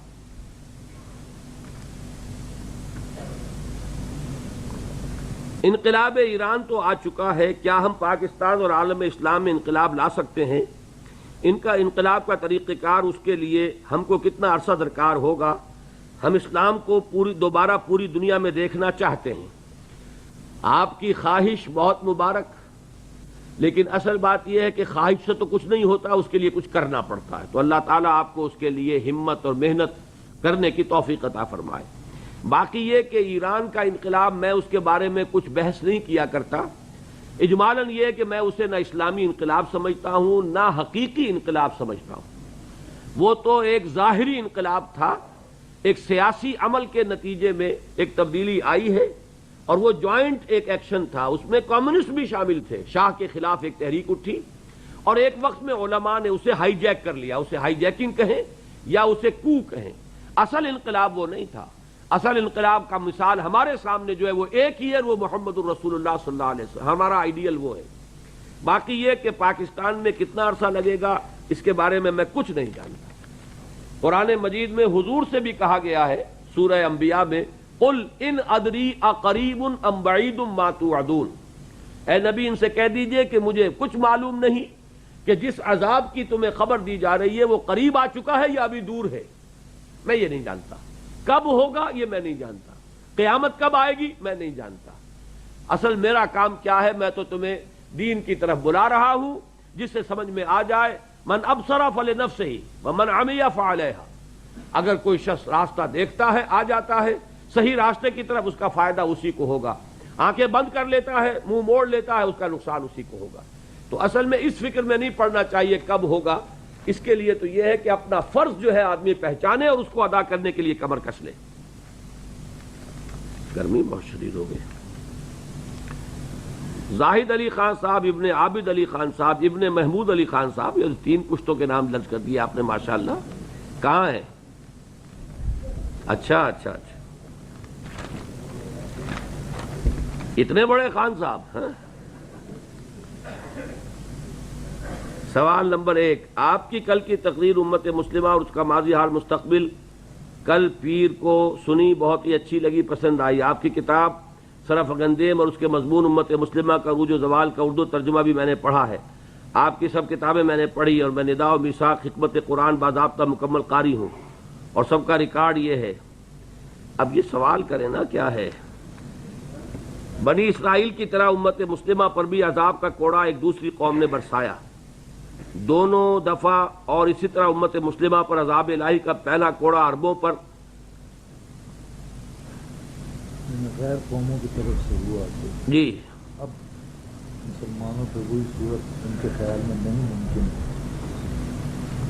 اب بنی اسرائیل سے امت مسلمہ کی مشابہت کی بنا پر امت مسلمہ پر عذاب کا کوڑا بھی اس وقت فی الوقت ایک دوسری غیر مسلم قوم کے ذریعے آنا چاہیے۔ مگر آپ کی کل کی تقریر سے یہ تاثر ملتا ہے کہ اسی امت مسلمہ پر عذاب کا کوڑا دوسری قوم نہیں ڈالے گی، جبکہ حدیث شریف سے کے مطابق عذاب کا یہ کوڑا بھی کسی غور قوم کے ذریعے آنا چاہیے۔ میں نے کب کہا کہ نہیں ڈالے گی؟ میں نے تو کہا اللہ تعالیٰ کسی قوم سے ہمیں پٹوائے اور پھر اس کے ہاتھ میں اپنے دین کا جھنڈا تھما دے، اتنی مرتبہ تو کہا ہے۔ پھر یہ آپ نے کیسے بات کہہ دی؟ اتنا وقت آپ نے ضائع کیا ہے۔ یہ تو بہت ہی لمبا، اس کا خلاصہ یہ میں نے کر دیا۔ ایک اور لمبی تحریر ان کی ہے پورے ایک صفحے کی، اس کا خلاصہ سید صاحب نے نکالا ہے کہ ندا جماعت اسلامی کی مخالفت میں حد سے آگے نکل گئے ہیں۔ ندا، اچھا آپ دعوت دین اور اس میں مدد کے لیے دیوبندی علماء کو مخاطب کرتے ہیں، بریلوی علماء کو صرف کرٹیسائز کرتے ہیں، اس کا حاصل آپ دیکھ چکے ہیں کہ دیوبندی علماء آپ کی مخالفت کرتے ہیں۔ یہ دونوں چیزیں آبزرویشنز ہیں، سوالات نہیں ہیں، ان پر میں غور کروں گا، یہ مشورے کے درجے کی چیزیں ہیں، میں ان پر غور کر لوں گا۔ محمد صدیق پوری،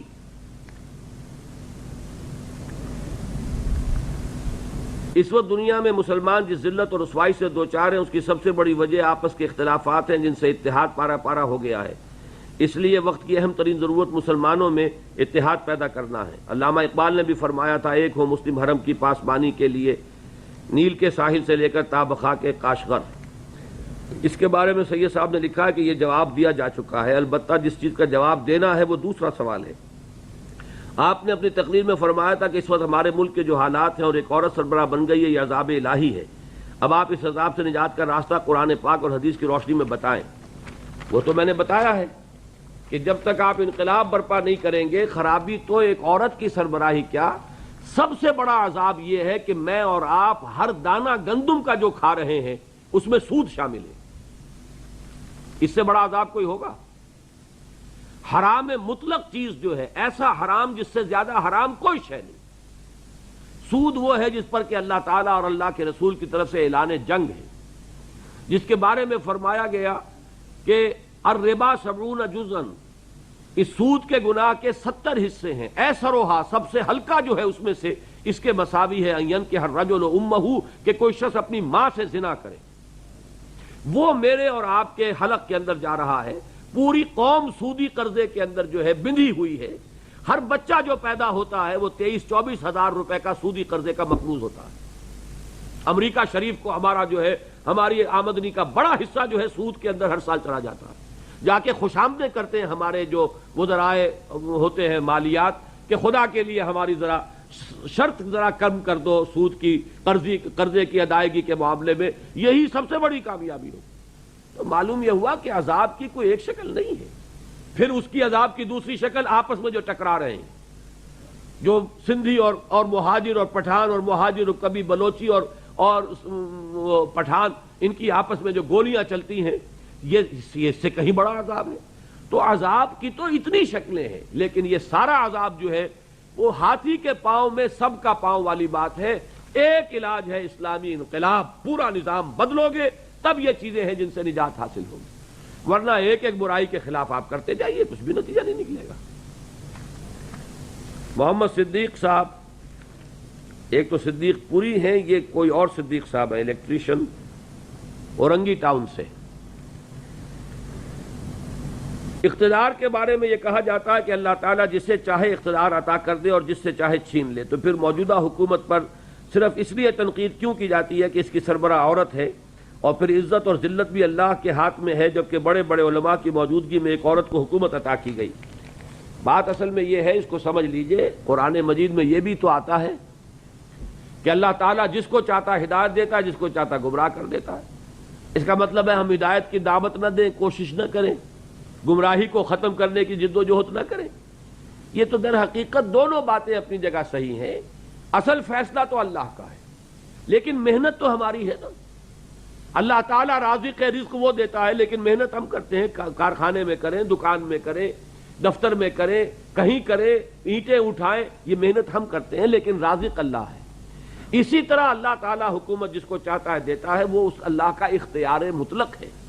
لیکن کیوں دیا؟ اب اس کے لیے دو حدیثیں سن لیجئے۔ حضور نے فرمایا اعمالکم اموالکم، تمہارے اپنے عمل تمہارے اوپر حاکم ہو جاتے ہیں۔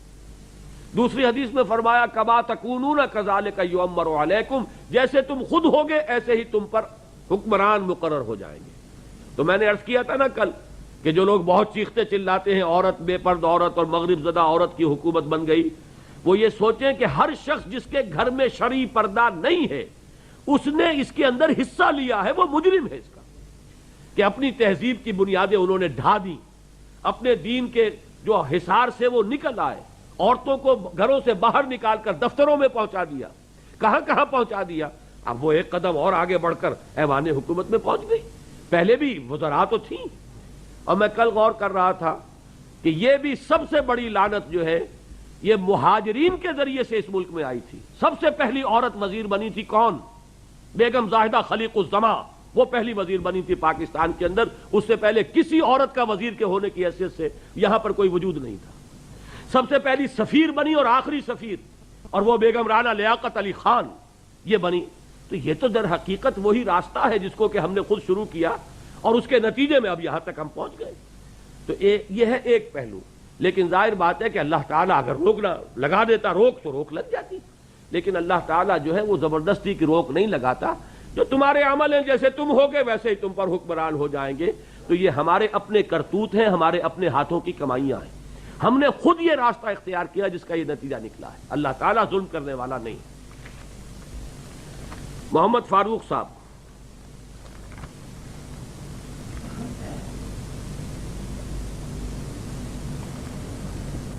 کہاں ہے فاروق صاحب؟ جی، آپ نے شام الہدیٰ کے ایک پروگرام میں تبلیغی جماعت کے ساتھ 2 سال کی وابستگی کے تجربے کے بعد تنظیم اسلامی کی بنیاد ڈالی، اور دوران شام الہدیٰ کے درس قرآن میں آپ نے تبلیغی جماعت کے بارے میں یہ فرمایا کہ یہ جماعت اسلام کے صرف ایک جز جو کہ نماز، روزہ، حج، زکوٰۃ وغیرہ پر زور دیتے ہیں، کل نظام کی بات نہیں کرتے، بلکہ سیاست پر تو بات بھی نہیں کرتے۔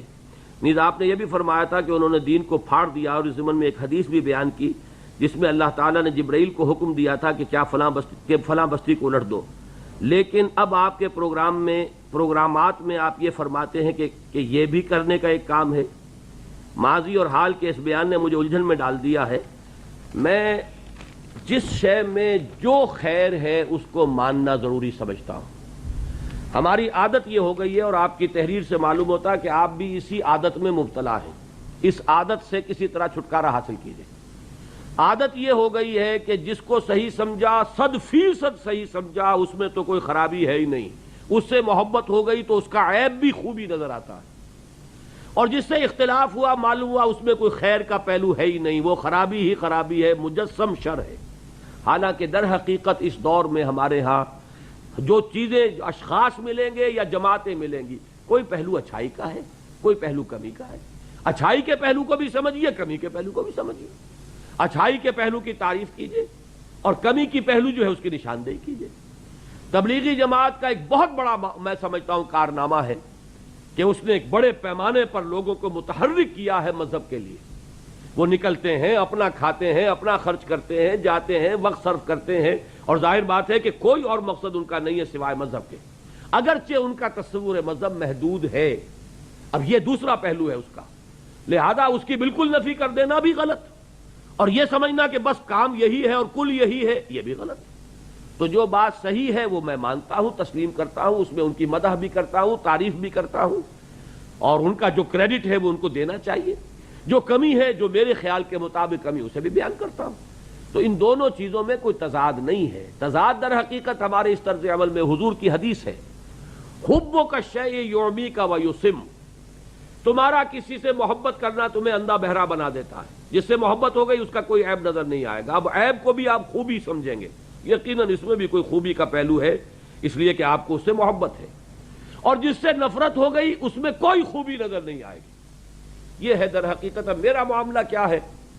مولانا مدنی رحمت اللہ علیہ کے سیاسی موقف سے مجھے اختلاف، لیکن ان کے ذاتی کردار، ان کا مجاہدانہ کردار، ان کا تقوی، ان کا تدین، میں یہ سمجھتا ہوں کہ اس دور کے جتنے لوگ تھے ان میں بہت نمایاں ان شخص تھے مولانا حسین المدنی رحمت اللہ علیہ، لیکن سیاسی معاملے سے مجھے اختلاف۔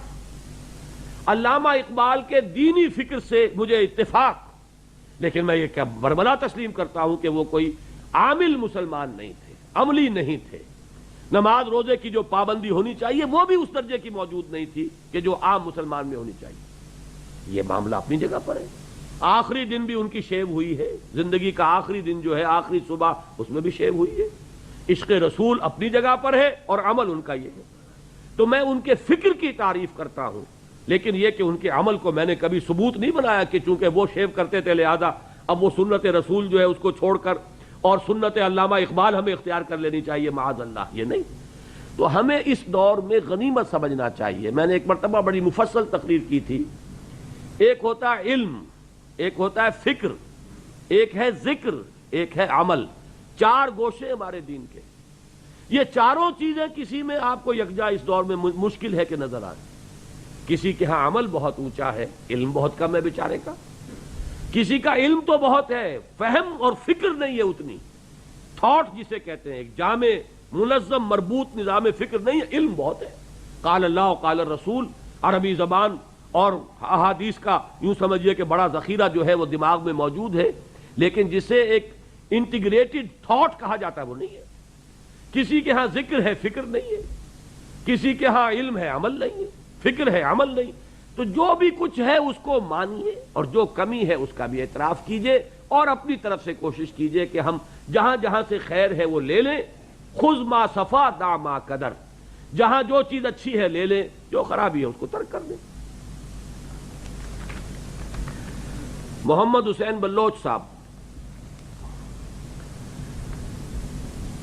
تنظیم اسلامی کے زیر اہتمام لاہور اور کراچی میں چند مظاہرے فحاشی اور عریانی کے خلاف ہوئے جو ایک مستحسن اقدام ہے، کیا یہ بہتر نہ ہوتا کہ دیگر برادر تنظیموں اور دینی جماعتوں کو ان مظاہروں میں شریک کر کے انہیں مظاہروں کو زیادہ مؤثر بنایا جاتا ہے، یا آئندہ کے لیے اس طرح کا پروگرام جب رکھیں تو برادر تنظیموں کو بھی شامل کر لیں؟ اس سلسلے میں آپ کیا فرماتے ہیں؟ اصل میں بات یہ ہے کہ وہ برادر تنظیمیں جو ہیں ان کے مظاہرے ہمیں نظر آتے ہیں، وہ کس طرح کے ہوتے ہیں۔ ان میں توڑ پھوڑ ہوتا ہے، ان میں ٹائر جلائے جاتے ہیں، ان میں بھگڑے ڈالے جاتے ہیں۔ یہ میں نے تو دیکھا ہے آج تک کے، اور اس قسم کا کوئی مظاہرہ ہمارے پروگرام میں شامل نہیں۔ بسیں جلائی جا رہی ہیں، نیون سائن توڑے جا رہے ہیں، وجہ کیا ہے؟ منظم نہیں ہیں لوگ۔ تو ہمیں تو جو مظاہرے کی تاریخ بدلنی ہے انشاءاللہ، کہ مظاہرہ اس کو بھی کہتے ہیں کہ 250 آدمی کھڑا ہوا ہے ایک دفتر کے سامنے، اور چونکہ حکم یہ ہے کہ یہاں پر زبان بھی نہیں کھولنی ہے، صرف پلے کارڈ لے کر کھڑے رہو، خاموش مظاہرہ ہے، تو ایک آواز تک نہیں نکلی۔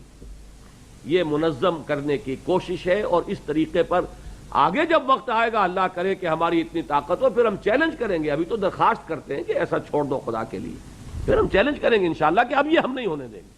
لیکن اس کے لیے ہمیں پہلے منظم اور تربیت یافتہ لوگوں کی ایک کثیر تعداد درکار ہے، اس سے پہلے نہیں۔ ویسے لاہور میں ایک عالم دین کا فون آیا تھا کہ ہم اس میں شریک ہونا چاہتے ہیں۔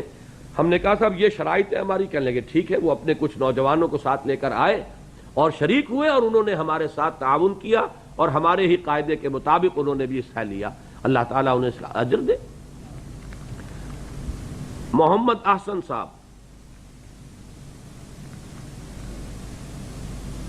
نہیں ہے؟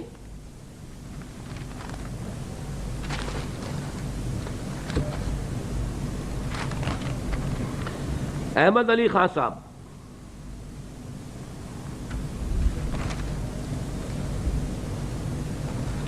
کل کے خطاب کے سلسلے میں حسب ذیل سوالات ذہن میں ابھرے ہیں۔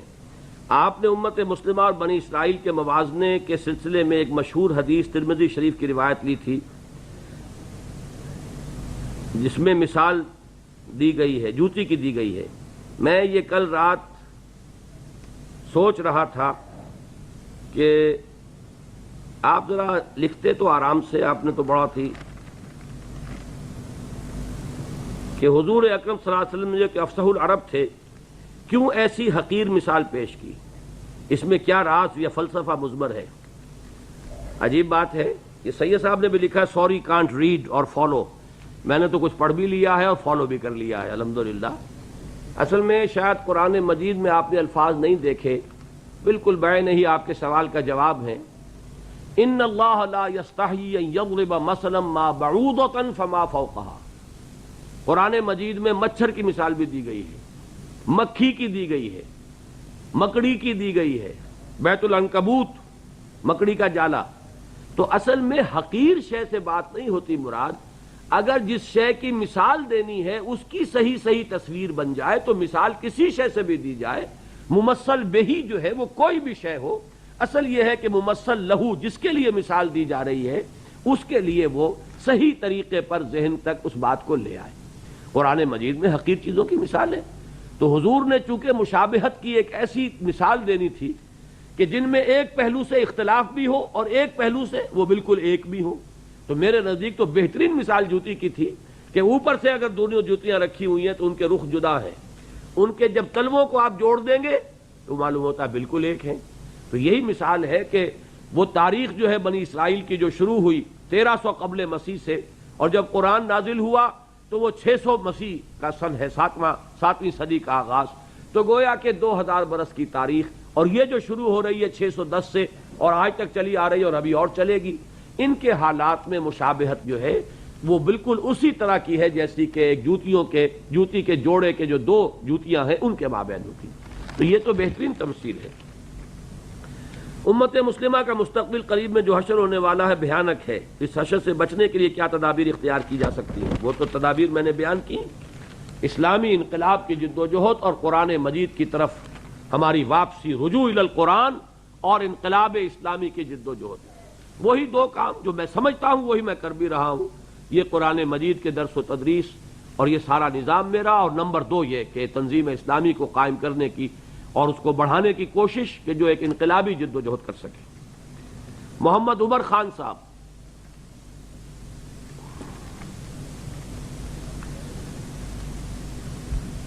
اکثر اسلامی تحریکیں فرد واحد یعنی بانی تحریک کی موجودگی میں خاطر خواہ کام کرتی رہتی ہیں، لیکن جو ہی وہ فرد واحد منظر عام سے ہٹ جاتا ہے یا کسی بھی عذر کی بنا پر سرگرم عمل نہیں رہ سکتا تو اسلامی تحریک، انقلاب یا تنظیم اکثر و بیشتر تقریباً ختم ہو جاتی ہے۔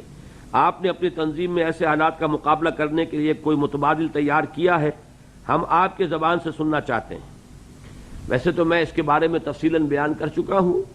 ہر تحریک کے لیے یوں سمجھیے جیسے ہر شخص کی ایک خواہش ہوتی ہے کہ اس کو اللہ تعالیٰ اولاد عطا فرمائے، اولاد نرینہ کی خاص طور پر اس لیے کہ اس سے نام چلتا ہے، ایسے ہی کوئی داعی نہیں ہو سکتا جس کے دل میں یہ آرزو نہ ہو کہ ایسے نوجوان آئیں سامنے کہ جو اس کام کو لے کر آگے چل سکیں۔ تو یہ تو ایک فطری ایک بات ہے، اور اس کے لیے اپنی امکانی حد تک میں بھی کوشش کر رہا ہوں۔ باقی میری سمجھ میں یہ نہیں آتا کہ جو لوگ تنظیم میں شامل نہیں ہیں انہیں اس کی فکر کیوں لاحق ہے۔ پہلے وہ یہ سوچیں کہ انہیں تنظیم میں آنا ہے کہ نہیں آنا ہے۔ یہ دور دراز کے اندیشے اور مستقبل کی باتیں یہ تو ان کو سوچنے کی ہے جو تنظیم میں آ چکے ہیں، لگے ہوئے ہیں، انہیں فکر ہونی چاہیے کہ صاحب آگے کیا ہوگا۔ لیکن یہ کہ دور دور سے جو سوالات کیے جا رہے ہیں اس قسم کے، تو میرے خیال میں یہ ان کے لیے زیادہ تشویش والا مسئلہ ہے نہیں۔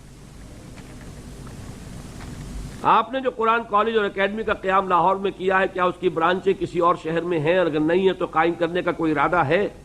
کراچی میں اس کے لیے ہم نے الحمدللہ ایک پلاٹ لیا ہے ڈیفنس ہاؤسنگ سوسائٹی میں، اور اس پہ اب کچھ تعمیر کا سلسلہ بھی شروع کریں گے۔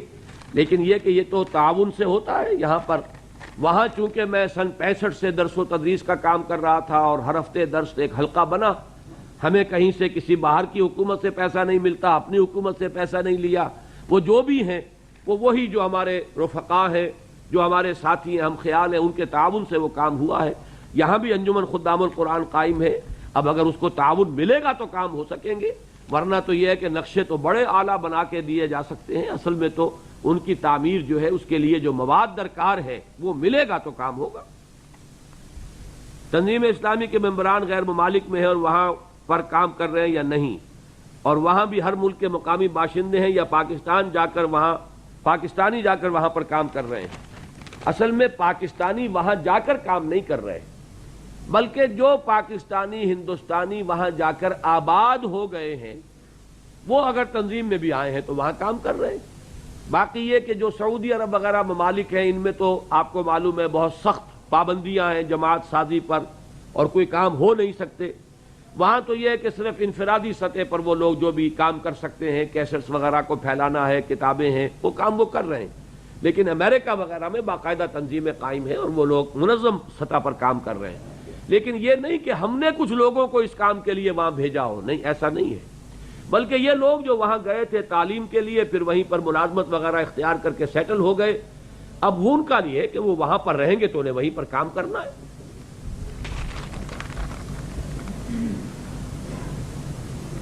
ناصر انوار صاحب، جیسا کہ آپ کی کل کی تقریر میں کہا گیا کہ اللہ تعالیٰ کی طرف سے مسلمانوں پر جو عذاب آیا تاتاریوں کے ذریعے، تو اس کا پہلے سے کوئی اشارہ تھا کہ اس طرح اس چنگیز خان نام کا کوئی ظالم آئے گا اور عذاب کا باعث بنے گا؟ آپ اردو بالکل ہی نہیں جانتے، باعث ہوتا ہے باعث نہیں، اور تاتاری توئے سے نہیں ہوتا تے سے ہوتا ہے۔ ہمارے ہاں بہت ہی جو ہے وہ اردو سے بھی بڑی بے اتنائی ہو گئی ہے، اکثر و بیشتر جو ہیں وہ انگریزی اسکولوں میں پڑھے ہیں۔ اس میں اس طرح کا کوئی اشارہ جو ہے کہ خاص طور پر تاتاریوں کا یا چنگیز یا ہلاکو کا نام لے کر پیشین گوئی، یہ میرے علم میں نہیں ہے۔ ہو سکتا ہے کہ کہیں ہو، احادیث کا ذخیرہ بہت وسیع ہے، میرے علم میں نہیں ہے۔ البتہ جیسا کہ میں آپ کو کل آیت سنا چکا ہوں سورہ محمد صلی اللہ علیہ وسلم، یہ آپ کے علم میں ہے کہ 26ویں پارے میں سورت ہے، اور اس سورت میں آخر میں فرمایا گیا تھا عربوں سے جو کہ پہلی امت تھے اور حضور کے اصل جو ہے وہ امت کا نیوکلیس انہی پر مشتمل ہے، ان سے کہہ دیا گیا تھا ان تتولوا یستبدل قوما غیرکم ثم لا یکونوا امثالکم، اگر تم نے ہمارے اس کام کو اور دین کو اور اس مشن کو اور اس فریضے کو جو تمہارے سپرد کیا گیا پیٹھ دکھائی تو ہم تمہیں ہٹائیں گے اور کسی اور قوم کو لے آئیں گے۔ تو وہ ہوا ہے۔ شاہد جمال کیانی، تاریخ میں آتا ہے کہ دوسری جنگ عظیم سے قبل مدرسہ دیوبند اور علی گڑھ یونیورسٹی کے درمیان ایک معاہدہ طے پایا تھا کہ دونوں کے طلباء داخلہ لے سکتے ہیں ایک دوسرے کی درسگاہ میں، لیکن جنگ کی وجہ سے یہ منصوبہ پایا تکمیل تک نہ پہنچ سکا، ورنہ ہمیں کٹھ بولائیت سے نجات مل جاتی۔ اب یہ تو آپ کی ایک رائے ہے، سوال نہیں ہے۔ کیا آپ کے ذہن میں کوئی ایسی تجویز ہے کہ مسلمان طلباء صرف دنیاوی علوم کے ماہر نہ ہوں بلکہ دینی علوم پر بھی انہیں دسترس ہو، جن کو قرآن میں علماء کہا گیا ہے؟ تو یہ تو اصل میں تو ہم اسی کی کوشش کر رہے ہیں۔ قرآن اکیڈمی میں 2 سالہ کورس ہم نے چلایا، انہی لوگوں پر کہ جو M A M S C کر چکے ہیں، B A B S C کر چکے ہیں، انہیں اب ہم نے رکھا وہاں پر اور انہیں عربی پڑھائی، قرآن اور حدیث کی تعلیم کی، اور اس درجے میں کر دی کہ بہرحال اب اس کے بعد ان کا ذوق اور شوق ہے، آگے بڑھنا چاہیں تو اپنے طور پہ بڑھ سکتے ہیں۔ اسی کے لیے قرآن کالج ہم نے قائم کیا ہے، 1 سالہ کورس اب بھی چل رہا ہے ہمارا، کہ کچھ لوگ ہیں جنہوں نے انجینئرنگ کی ہو، ڈاکٹری کی ہو یا کچھ اور کیا ہو، اگر انہیں احساس ہو جائے اپنی کمی کا کہ دین ہم نے نہیں پڑھا، وہ کہہ سکتے ہیں ہمارے والدین کا قصور ہے، انہوں نے تو ہمیں اب بسم اللہ جو ہے وہ کروائی انگریزی تعلیم سے، تو اب اگر انہیں احساس ہو گیا ہے تو 1 سال نکال لیں اپنی زندگی کا اور آ جائیں ہمارے پاس لاہور قرآن اکیڈمی میں۔ جب تک یہاں بنے گی کوئی اکیڈمی، ہم نہیں کہہ سکتا کتنا عرصہ اور لگ جائے، وہاں یہ نظام چل رہا ہے۔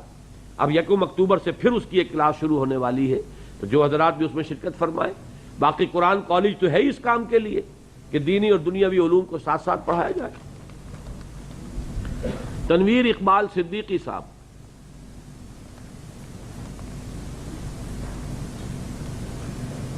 چند دن پیشتر آپ کا یہ بیان کہ عورت کی حکمرانی اسلام میں مطلق حرام نہیں ہے اخبارات کی زینت بنا، اور کل یعنی 24/9/89 کو روزنامہ امن میں آپ کا یہ بیان میں نے پڑھا کہ پیپلز پارٹی اپنے وعدوں اور دعووں میں مخلص تھی، اس وجہ سے وہ انتخابات میں جیتی، اور اپنے نظریات جو کہ ہر شخص جانتا ہے کمیونسٹ ہیں پر پختہ یقین رکھتی ہے، اور دینی جماعتیں کیونکہ اپنے نظریات سے مخلص نہیں اس وجہ سے انہیں شکست ہوئی۔